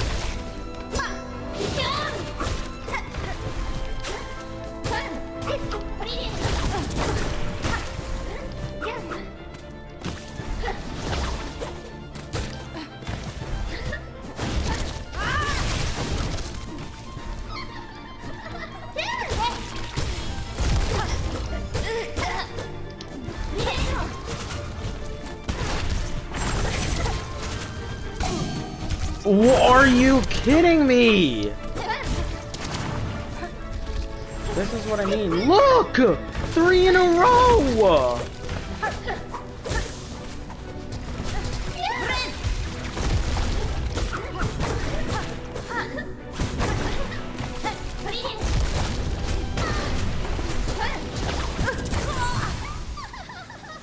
Oh my god. This fight is garbage. She actually did the Saw Blade AoE 3 fucking times in a row, and then used the tracking AoE while I'm in the air, so I can't really dodge because I can't land and like zigzag. I literally can only go straight. Oh my god, Phase 2 is so garbage. Phase 2 is actually so bad. I'm sorry. I can't believe people are saying this is the most fun fight in the game. I completely disagree. I think this is... people are saying that are people with max out fucking shards using the poison builds that I was using earlier. I think this is easily one of the worst fights in the game. Total. Only cause Phase 2.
Are you kidding me? That's how I dodged it every time. How does it fail the one time? Like, what? I don't... What? How did that fail? You jump on the wall, you jump over it, and then you dash. And the other times I floated a tiny bit because it was so far. That one was right on my ass. If I floated a little bit, I low-key would have been hit. Because I would have slowed my rise, or whatever. Or I risked slowing my rise if I pressed it too early. So what? Oh my god, it's so stupid.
Again, impossible to dodge.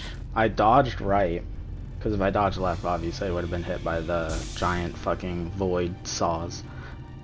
And I still got hit, and I wasn't even in the range of it. Again, I don't... Like, there shouldn't be a situation where it's impossible, quite literally impossible to dodge that attack. I should have dodged it there. I literally dodged right and still failed. I couldn't dodge up. It goes up. I couldn't dodge left, obviously, because maybe that would have worked on the tentacle, but the saws would have hit me. Can't fucking dodge down in this game. That doesn't make sense. So the only way is right. Even right up, nothing. Right up still would have got me hit, because it's just right in general. So why was that impossible to dodge? Why? My positioning? I attacked the boss. She teleported away. As soon as she did, I dodged to the right. I still got hit. It's because the tentacles were spawning, not from her slamming down, but as a random environmental hazard that happens in the boss.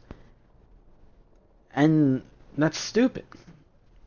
Why is there a random environmental hazard that can spawn again under her? Like, why can it spawn under her? That just creates less opportunities to hit her. It's stupid. It would be easier to dodge if it just tracked me. It's random, which is good, I guess, but then it can create shit like that. Like, there should be something stopping it. It goes back to the spinning wheel of character AI, but in this case, it's the spinning wheel of where it's gonna land. It shouldn't land the same place an attack is.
Holy shit, fastest phase 2 ever.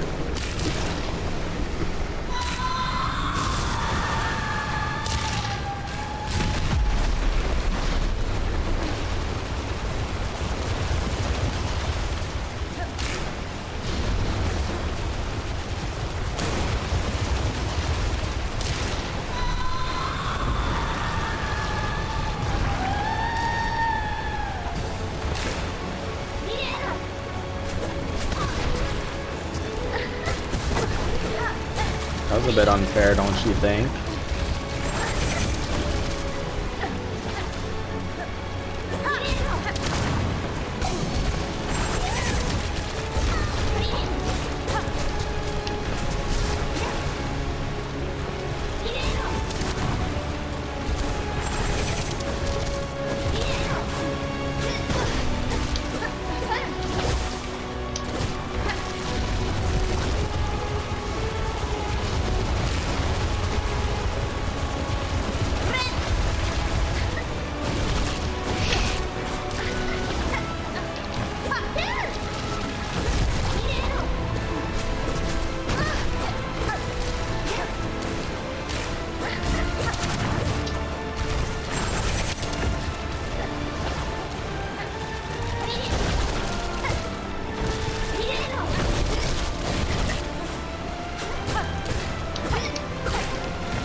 No way!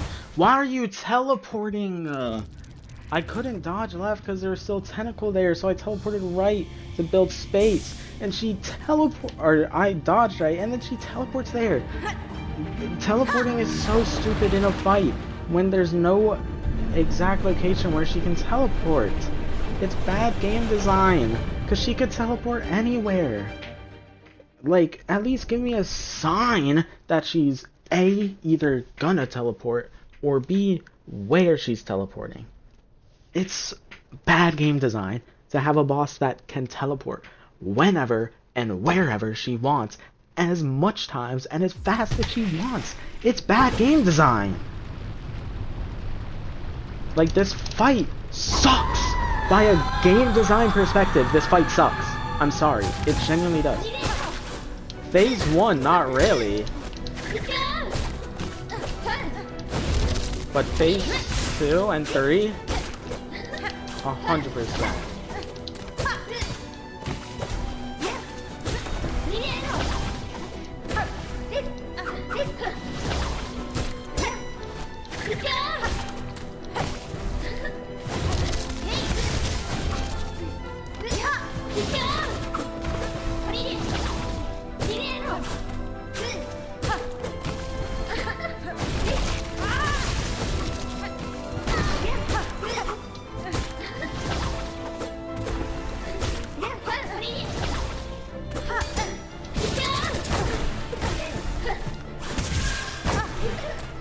Are you? The attack was past me.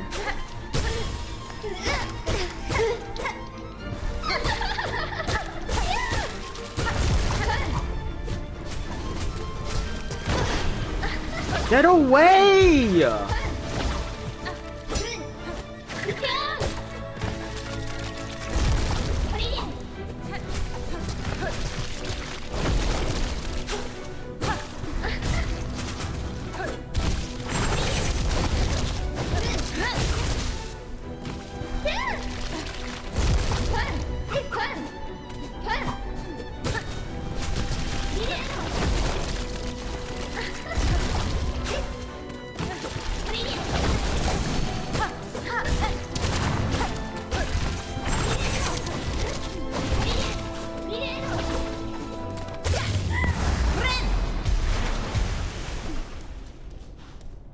Like, genuinely get the fuck away from me. Like, you didn't teleport, but you also just you backed up as I tried to jump over you.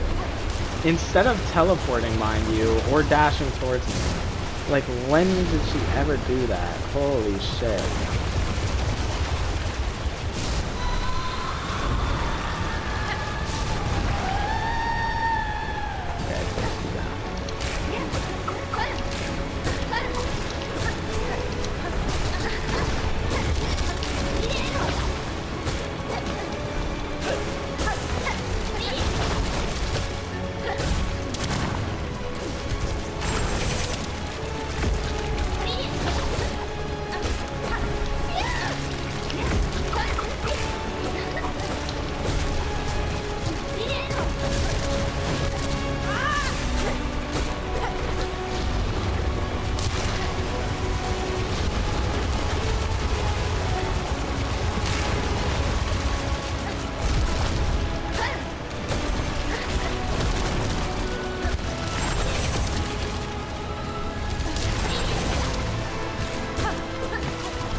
Fucking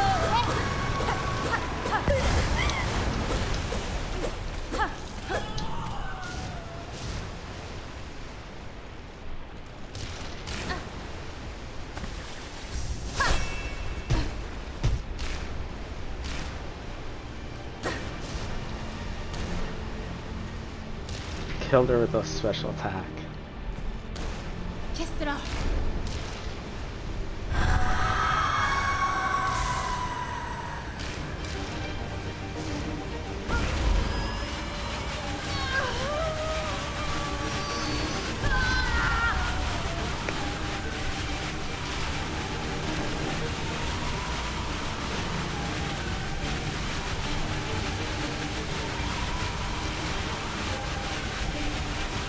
Keep holding.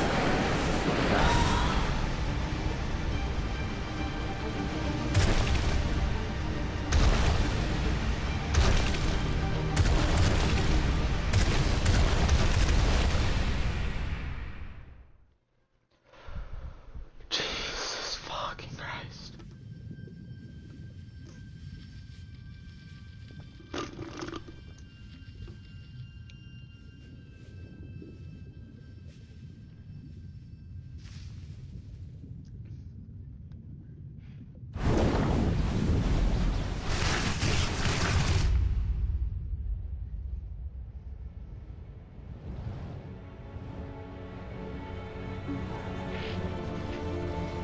Oh my god!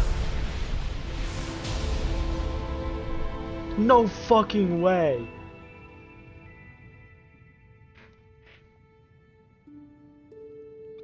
What? No way, he actually made a fucking appearance.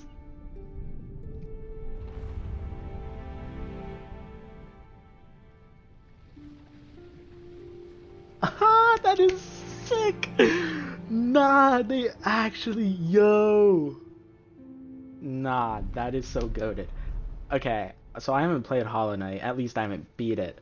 But when you finish the DLC, you become like the Lord of the Abyss. And I've seen people like, so is he gonna show up since Act 3 is all about it? And he saves you. That is so fucking awesome.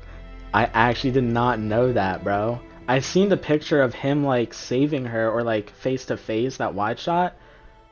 Like, but it was wiped from my memory somehow. I must have scrolled past it really fast and didn't really register what was going on and stuff, and I didn't like understand it, you know? Oh, this is new. See, you don't get this if you don't do the mushroom. Oh man, that's, or I thought it was fan art or something. That's so sick.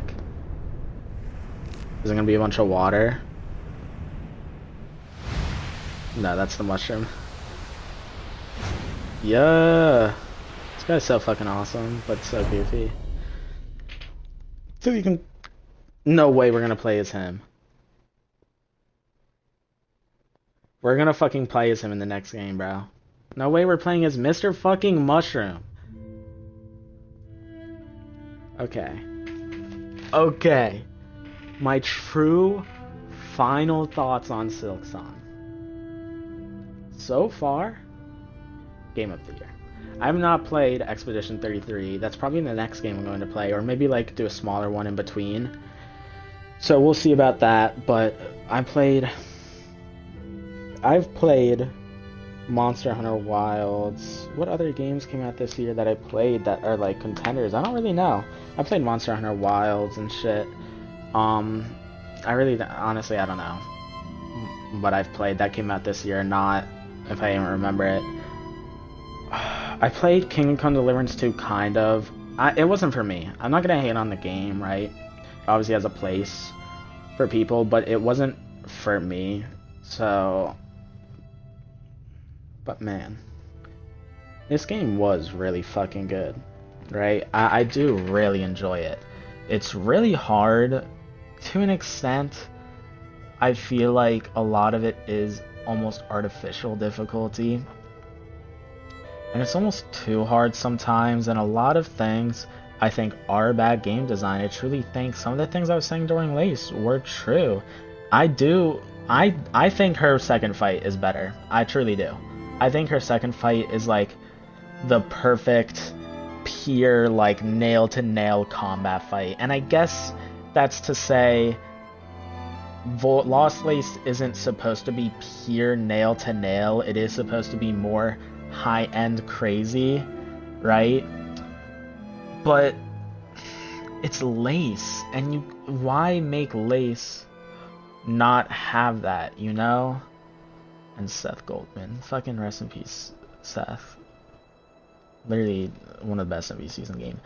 I think her other fight, I do appreciate cinematography in a fight, but a lot of my favorite fights in games are the ones that are more grounded and like, through the darkness and dangers you persevered, thank you for exploring the world of Hollow Knight Silksong, let's meet again on the road ahead.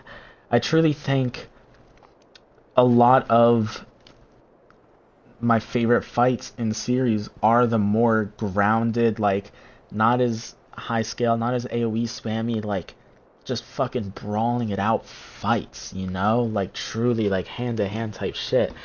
And that's why I do prefer the second Lace, because there are AoEs, but they're not too big. Her arena's small, so they obviously, like, were accounting for that and making her, like, AoE's not big and her stuff.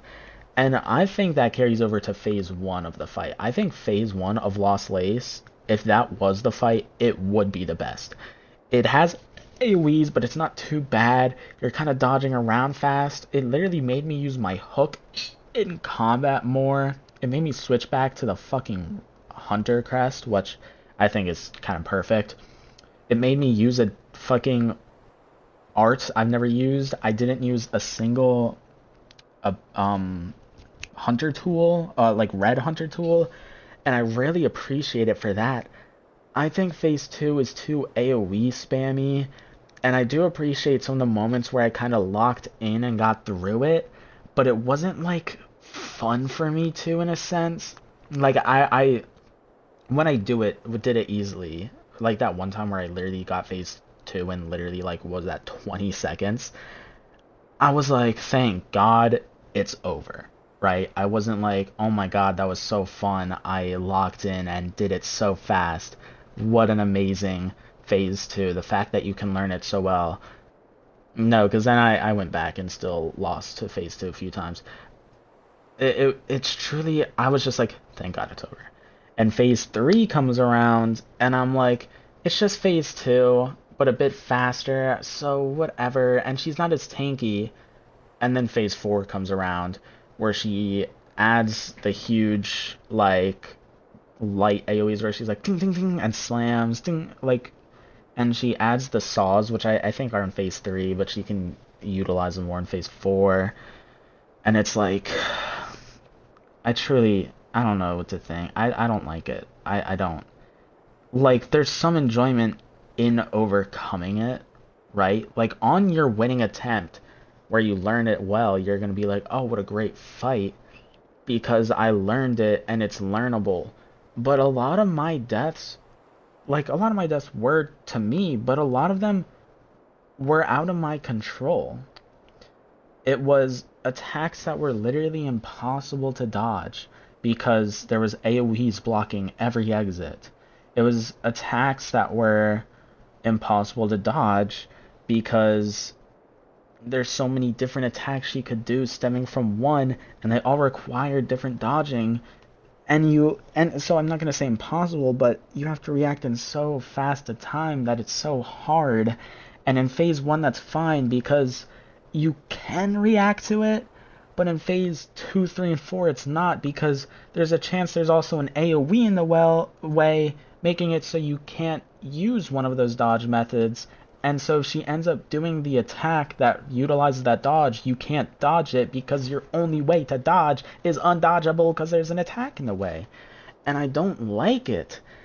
And I hate how she spams attacks. It's Elden Ring AI. She literally did where she teleports to you, shoots out 6 of the fucking blobs that land on the ground and spin 3 times in a row on one of my attempts.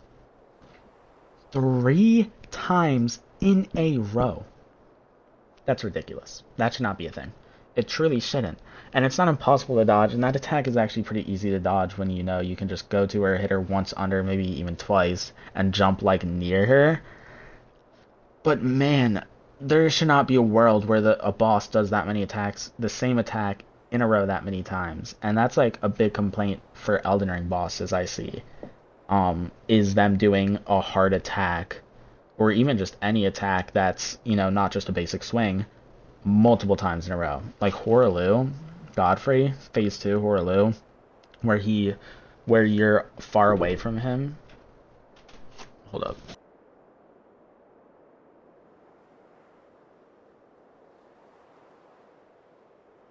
Stream.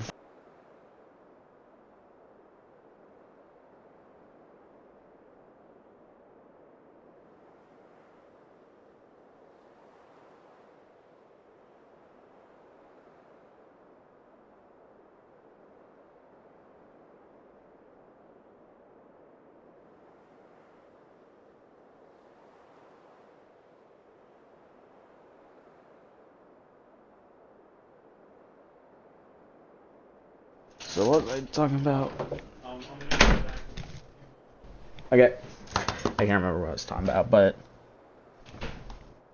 it would just I don't enjoy that fight. I think there's too many AoEs that come up too fast, and there's not enough. Oh yeah, I was talking about Horaloo. If you're far away from him, to get closer, he'll like do a little leap or like a dash forward, and he always stomps after. And in Horaloo mode, it creates an AoE. There's nothing stopping him from doing that a billion times in a row. I've seen it. I've seen him do it again, do it again, do it again. I've literally seen a video of him doing it probably 20 times in a row. And this game is 2D, so you're not gonna be like, you can't really like loop a boss like that, so it's unlikely. But there are situations, as you saw, where she did it 3 times in a row, where they do the same attack multiple times in a row, and it's really annoying, especially when your mind is constantly racing to think of the next move. Like in Elden Ring, you don't even have to react that fast. This one is constantly on the move to think of the next attack, and when she does that attack, your mind immediately goes, okay, she's probably not going to do it again. There's a very slim chance she will, so let's prepare for a different attack. And then she does it again. And you're like, okay, she did it again, but my mind clicks back and I dodge it. Twice in a row though, woof. Thank God that's over. Let's think of the next one. She does it again. Are you kidding me? And it's like, again, it's an easy to dodge attack, but you're bound to just get hit by it when she does it that many times in a row, because your mind is thinking she won't do it again. Let's prepare for a different attack, and then she does it again. And as I said, your mind goes away again because she did it twice. There's no way a third time is coming, and she does it a fucking third time. And I hate that. And that's what I'm saying about the other Lace fight, is it's probably possible, but it's not. I didn't find it as common because the arena's smaller, so she was less likely to do attacks, all because of the positioning of you. Since the arena's small, you're more likely to be in a constantly different position relative to her. Versus in this one, if you're far away, she can do an attack, and you might still be far away, so she can do it again. But in the second fight, you're far away, she does an attack. No matter what the attack is, she is now like right in your face. And so she's 99% chance going to do a different attack. And that's why I like it better, because it makes your line of thought, not the game's AI, but your line of thought more valid. You know? It doesn't make it feel like you're making a mistake even when you didn't.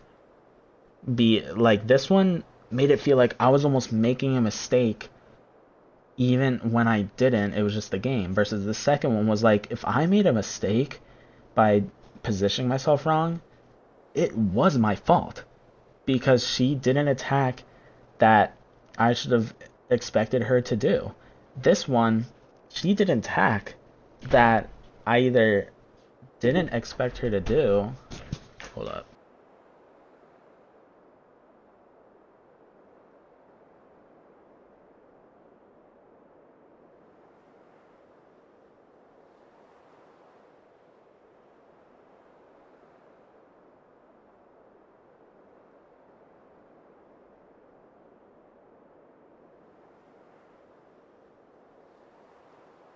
So as I was saying, she either A, did an attack I didn't expect her to do. So now I lost my train of thought, because I kind of got I get what I'm going to say, but I don't get how it links back, because I don't know what I was talking about before. About attack patterns and how lost our second phase, second lace in the cradle is well designed because if if she did an attack I didn't expect her to do, I could dodge it, or I mispositioned myself to the point where if I didn't dodge it, it was my fault. This one almost felt like if she did an attack I didn't expect her to do, it wasn't my fault because she can do so many different attacks all stemming from the same one. So you're almost expecting her to do everything, but you have to dodge a specific one and they all have specific ways. Or B, I was expecting her to do the attack, but I can't dodge it because there's an AoE blocking the only way to dodge it. So it's a fun fight, right? I'll admit it. It's fun to an extent. But I feel like a lot of people saying it's the best fight are people who struggled through it like me, and then when they beat it, they're like, oh, that was the best fight ever. The gratitude, the satisfaction of beating it is blinding the true judgment of how it truly was fighting that boss. Horrible. The second lace was an amazing fight. I'll say the second lace was my favorite fight in this game. I truly think so. There were a lot of good fights in this game, a lot of bad ones. Or I don't want to say bad, but a lot of ones that were like pretty fucking shite. And there's ones that I would say are like kind of similar to Lace, but I think Cradle Lace, the second one, is the best fight. It's the most like grounded and just like like in your face, just like dun dun, like it's so fun. And every mistake was on me. And there was a way to dodge every attack, no matter what was going on, no matter what two attacks she did in a row, there was a way. But in Lost Lace, there was just, there's not always a way. And that's bad game design. There should always be a way. Now, I know it depends on positioning, but a lot of times it wasn't my positioning, which is again why I'm saying Lost Lace makes it feel like it is your fault even when it's not. Because there was a time where I was pushed to a corner and there was a tentacle coming up and she did the rain of the blobs and she was like right above the tentacle, right? If she was right above me, I could maybe dodge it by like kind of going through like the right side or whatever, but because she was above the tentacle, all the blobs landed perfectly above me, so I was literally encased to my right and above me, and the tentacle just spawned, so it wasn't going to disappear by the time they hit the floor. They weren't going to hit the floor, like there was no gaps in the air, like that was literally impossible. And you could say, oh, but your positioning, what if you were to the right of the tentacle? How would I have known? How would I have known 5 whole seconds in advance that when I went to attack Lace, and I did hit her, I believe, on that run, I could be wrong, but how was I supposed to know that if I hit her, I should dodge right instead of left because she teleported and then did the blob AoE? How was I supposed to know 5 seconds in advance? You can't. You can't know. That's what I'm saying. I wasn't expecting the attack, and it's not even my fault because even if I was, it was impossible to dodge. It's bad game design. Phase 1 didn't have that. That's what I'm saying. Phase 1 on itself, on its own, Phase 1 is the best fight in the game. But encompassing the whole fight, no. I can't say that's the best fight in the game. Is it the worst? By far, no. By God, no. Is it top 5? Maybe pushing it, carried by Phase 1 in my opinion. But I truly cannot agree when people are saying it's the best fight. I can't. I heard people saying that fight was the best and it was super fun, and I didn't know the fight, but people were like, oh, the final fight's the best type shit. I don't agree. I just don't. Act And I'm gonna be honest, Act 3 as a whole, I wouldn't even say is the best act. I think Act 2 is by far the best. Act 2 is the best because you're exploring the Citadel, which is like one of the best areas in the game. I mean, you could argue Act 1's the best technically because it actually has most of the map, and I think most of the bosses, or a good portion of them, and it's pretty, like, it's just getting started. But I think Act 2 is where it's most balanced. There's bosses that do 2 hearts, but there's also still some that do 1, and you're powered enough that nothing feels too strong, and you can get upgrades for your weapon. You can't get them in Act 1 at all, only in Act 2. Well, you can get 1 in Act 1. When you save Bellheart, you get 1 free one. But yeah, I think Act 2 is the best. Act 3, you get 1 upgrade. But a lot of the quests, like the wishes, side quests from random NPCs, or you get from the wall, I think in Act 2 were more unique, and Act 3 felt more like just either fetch quest or like teleporting around the map to just do a single thing and then leaving. Whereas Act 2, a lot of the quests felt unique in the sense it's like, you need to go here and then do a different thing, and it was more in depth, I feel like. But I feel like Act 3 was supposed to be short because Act 2 was so long, and they wanted Act 3 to be mainly you finishing up and you doing the finale instead of still kind of going through the motions. But I'm not gonna say Act 3 is bad. I think all acts obviously have their pros and cons relative to each other and stuff, and in game, and pros and cons in general. But I did really enjoy this game. Like, would I say this is not a top 5 game for me? I'm not gonna say it's a top 5. Like, thinking off the top of my head, my top 5. Actually, I have a notes page. And this is going to sound crazy, but a lot of this is obviously sentimental value. But let's see. Okay. Let's start at 10. Is this game better than Terraria? Maybe. But Terraria is pretty good. Terraria is shorter. But Terraria is such a, like, different style game. It's hard to compare. We're both 2D and fighting. But in a sense, and this is gonna sound so stupid and like pussy shit, but because Terraria is easier, I find myself having more fun in a lot of the cases because I just feel so strong. But I get how that's kind of invalid because a lot of the fun that comes from Silksong and games like this is struggling so hard and overcoming adversity. Where in Terraria, that might happen if you're garbage, but most of the time you just kind of steamroll almost any boss that comes your way. But it is close, honestly. It's close, but Terraria is such a fucking... It's so good, right? And there's like 4 main classes: Summoner, Ranged, Melee, and Magic.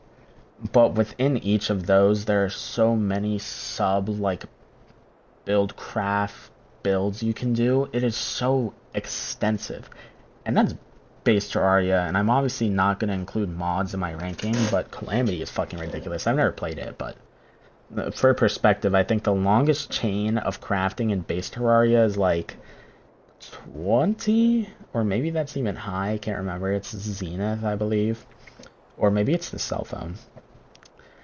But the largest crafting chain in Calamity, and mind you, Calamity is not done, and I also searched this up like years ago, so it probably has changed since then, was like 200. Like 10 times as long. But we're not going to get into that. Base game only, I would say this is probably better than Terraria, maybe. It's close. But Terraria is so fun, and the build crafting in this is fun, but there's very, like, defined metas. Like in Terraria, until Zenith, of course, but that's the end of the game. You literally have to beat the Moonlord multiple times to even get Zenith, and the Moonlord is the final boss. So, whatever. Like, Terraria, almost any build you do is good, or, you know, like, it's valid in a sense. This one is like, sure, every build is valid, but there's clear ones you're gonna need to use eventually. Like that what is it? That engineer build I was using was cracked. I just ran out of fucking shards, and I didn't know her fight well enough. But yeah, like it killed phase 1 fast as hell, and I didn't even touch her with my nail. It almost killed phase 2, I believe, a few times. I mean, not that you really know since there's no health bar, but I can assume. And I barely touched her with my nail. It's cracked. The other build I was using was really fun and good for most cases, but on a fast moving, and especially a boss that can teleport, it was not that good, because even if I hit her with the start of my healing, which would damage her, she could teleport mid-attack, like mid-damage. Like, she could get hit and then teleport midway through, and I wouldn't get the full heal. So it's better just to go with literally any other class that would heal me without actually having to hit someone else. Skyrim? No. This is not better than Skyrim. Okay. Objectively, maybe, but opinion-wise, nah. Skyrim is just... It's fucking Skyrim. Come on. Dark Souls 1, in my opinion, no. Dark Souls 1 is such a, like... It's nigh perfect. I genuinely think it's a nigh perfect game. The first half, obviously, I don't think I need to argue, is absolutely incredible. It's so well connected. It makes sense. The progression is easy, and you're not really told too much except where to go. I guess it shows you, I think. But it, like, you can get through it. You can. But it's, like, so well designed. Like, Dark Souls 1 is so perfect. And nostalgia, kind of. I mean, I played it in 2022, when after Elden Ring. But I obviously knew of it from my brother way before then. But, like, it's such a beautiful game. The soundtrack, like, everything about Dark Souls is nigh perfect. The second half, I think, is hated on. I'm not gonna say it's also nigh perfect, whatever. I think it's good and whatever.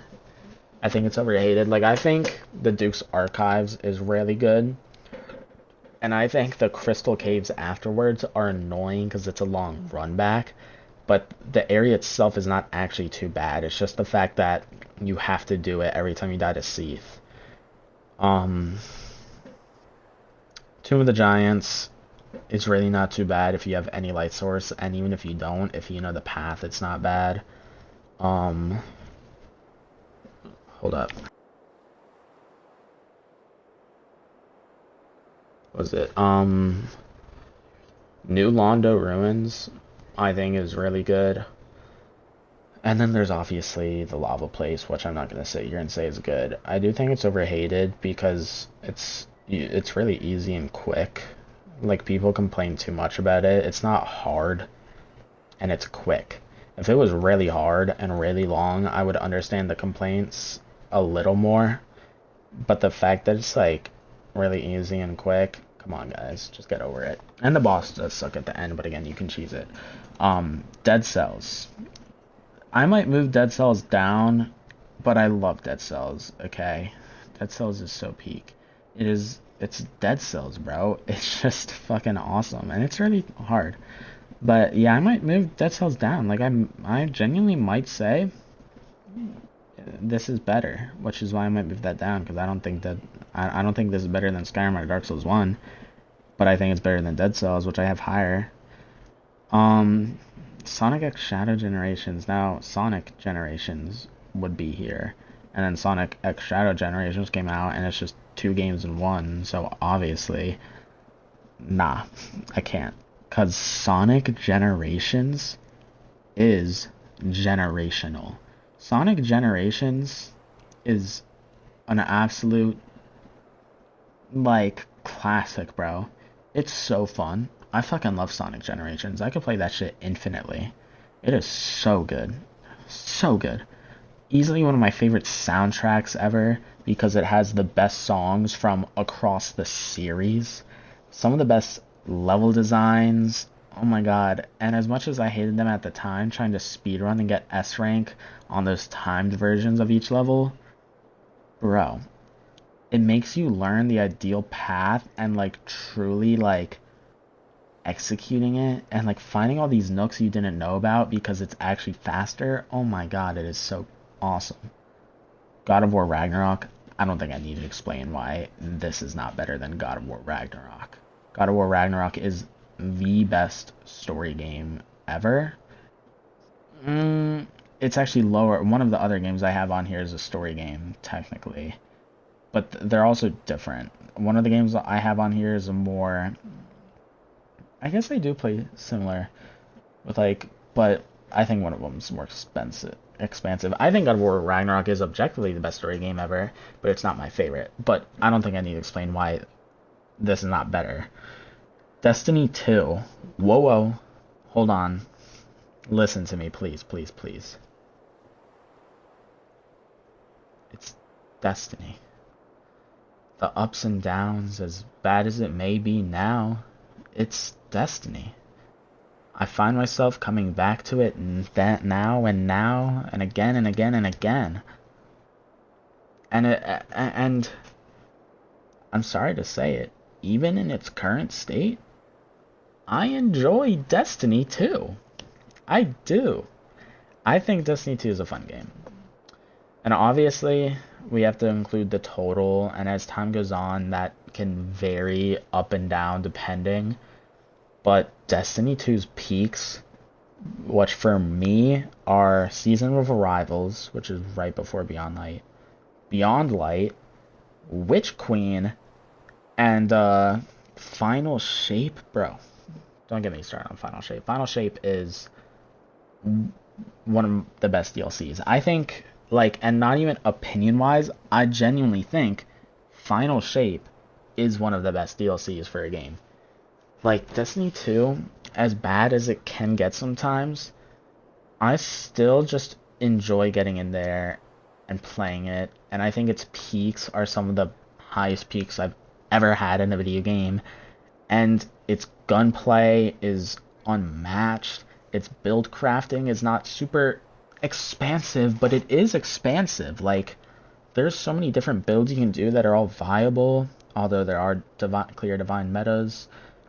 And it's just, like, raids, like, dungeons and raids, nothing exists outside of Destiny.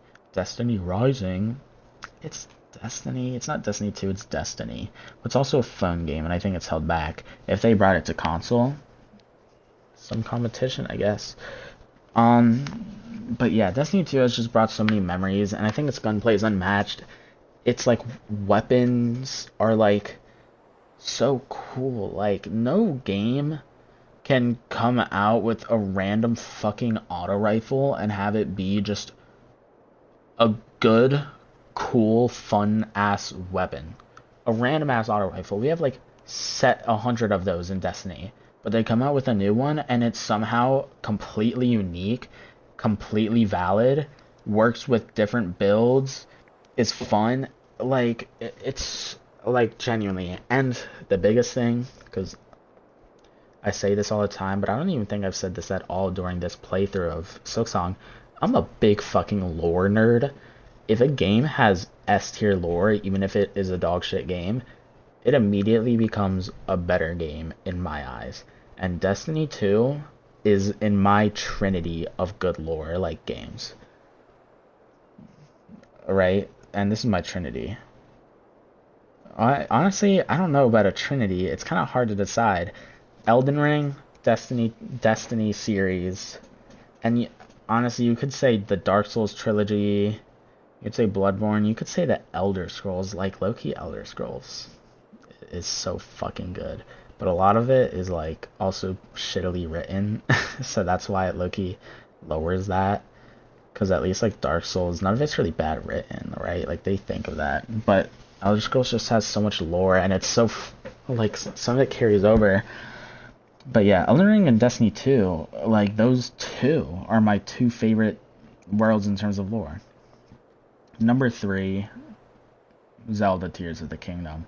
Again, I don't really think I should have to explain why that's better, in my opinion. It's fucking Zelda Tears of the Kingdom.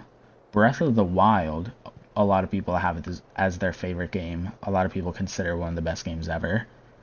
And you have Tears of the Kingdom, which a lot of those people who had Breath of the Wild as their one went on to say they preferred Tears of the Kingdom. Now, I think a lot of people like Breath of the Wild more, mainly because it was unique. Tears of the Kingdom does a lot of the same, but it obviously is unique in its own. But Tears of the Kingdom was such a journey. I was sucked into that shit for literally 2 weeks straight. I'm not even kidding. I would literally... I had a job at the time, but I guess I wasn't working much. Like, I guess I just wasn't scheduled to work much. I literally would get home, fucking load up Tears of the Kingdom for, like, fucking... and, like, play it all day until I went to bed. And if I didn't have work, I would wake up, hop straight on it, and play it till I went to bed. And if I did have work, I'd wake up, go to work, come home, play it till I went to bed. Like, I genuinely was stuck on that for 2 weeks. And my top 2 are, like, unbeatable. Number 2, Witcher 3. Again, I don't think I should explain it. This is the one where I was saying I think God of War is probably objectively better, but Witcher 3 is Witcher 3. And this game reminds me a lot of Witcher 3 with its, like, wish wall stuff and shit, but oh my god, Witcher 3 is such an amazing fucking game. Like, oh my god. I actually streamed Witcher 3. Witcher 3 is just so peak. It truly is. It has so many build crafting things. I just did like a... Was it a light attack or a heavy attack build? Where I just spammed fucking like light attacks over and over. Yeah, I mean... Witcher 3's base game is really long and awesome and choices matter. And it's fucking amazing. And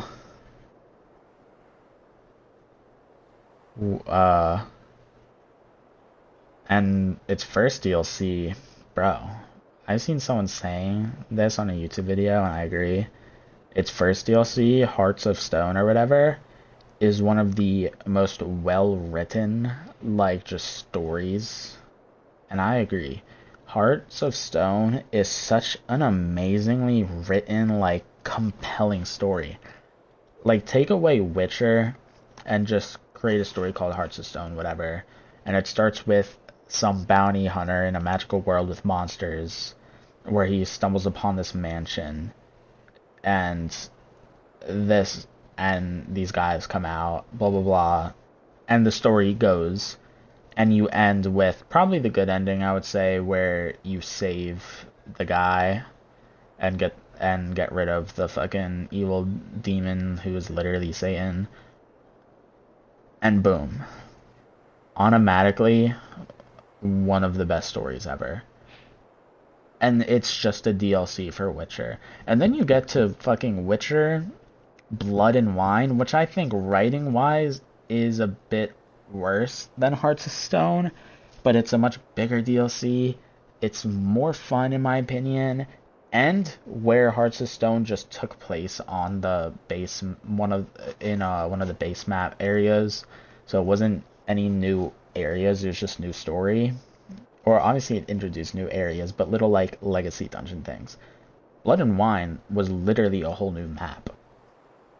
And it was fucking awesome. I fucking, like, Witcher 3 is so good. I believe Witcher 3 and Elden Ring is my number one. Again, don't have to explain. I believe Elden Ring and Witcher 3 will stay my 2 favorite games for, like, ever. Genuinely. I just don't think they can be beat. I truly don't. Unless, like, Witcher 4 comes around and is just Witcher 3 but better. But then Witcher 3 is my 3rd favorite, and that's my top 3. So... that being said, this would probably barely crack my top 10.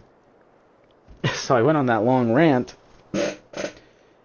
And anyways, yeah, this game is fun as hell. So far, this is my game of the year. It's fucking awesome. I love it. I do think it's unfair sometimes, but it has amazing character design. Lore is pretty good. The bosses are fun, challenging, sometimes bullshitty, but you truly feel rewarded for beating them.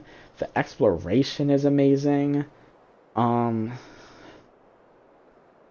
it's honestly pretty linear. Like, there was times where I was like, is this where I go?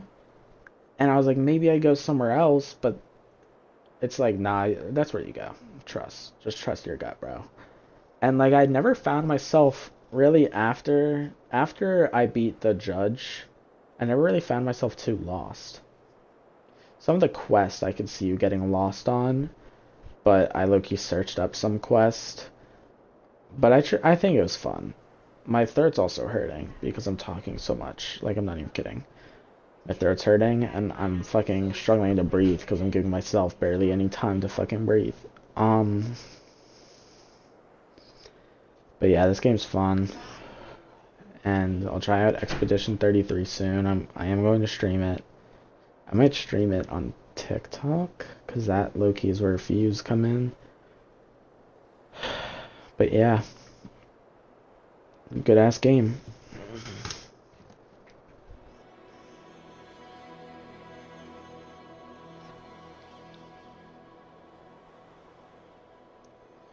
%100% completion achievement. That was it.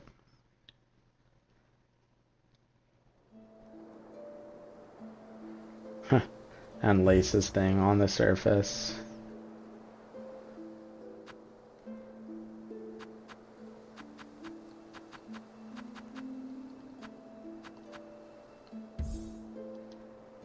Yeah. I mean, not much to say here. That's my playthrough, bro. That's it. This is the finale. After like 50 something hours. What is it? 58 hours. Jesus. 59. Jeez. Anyways, that's gonna be this stream. Expedition 33 next, maybe a smaller game, but until next time. Bye.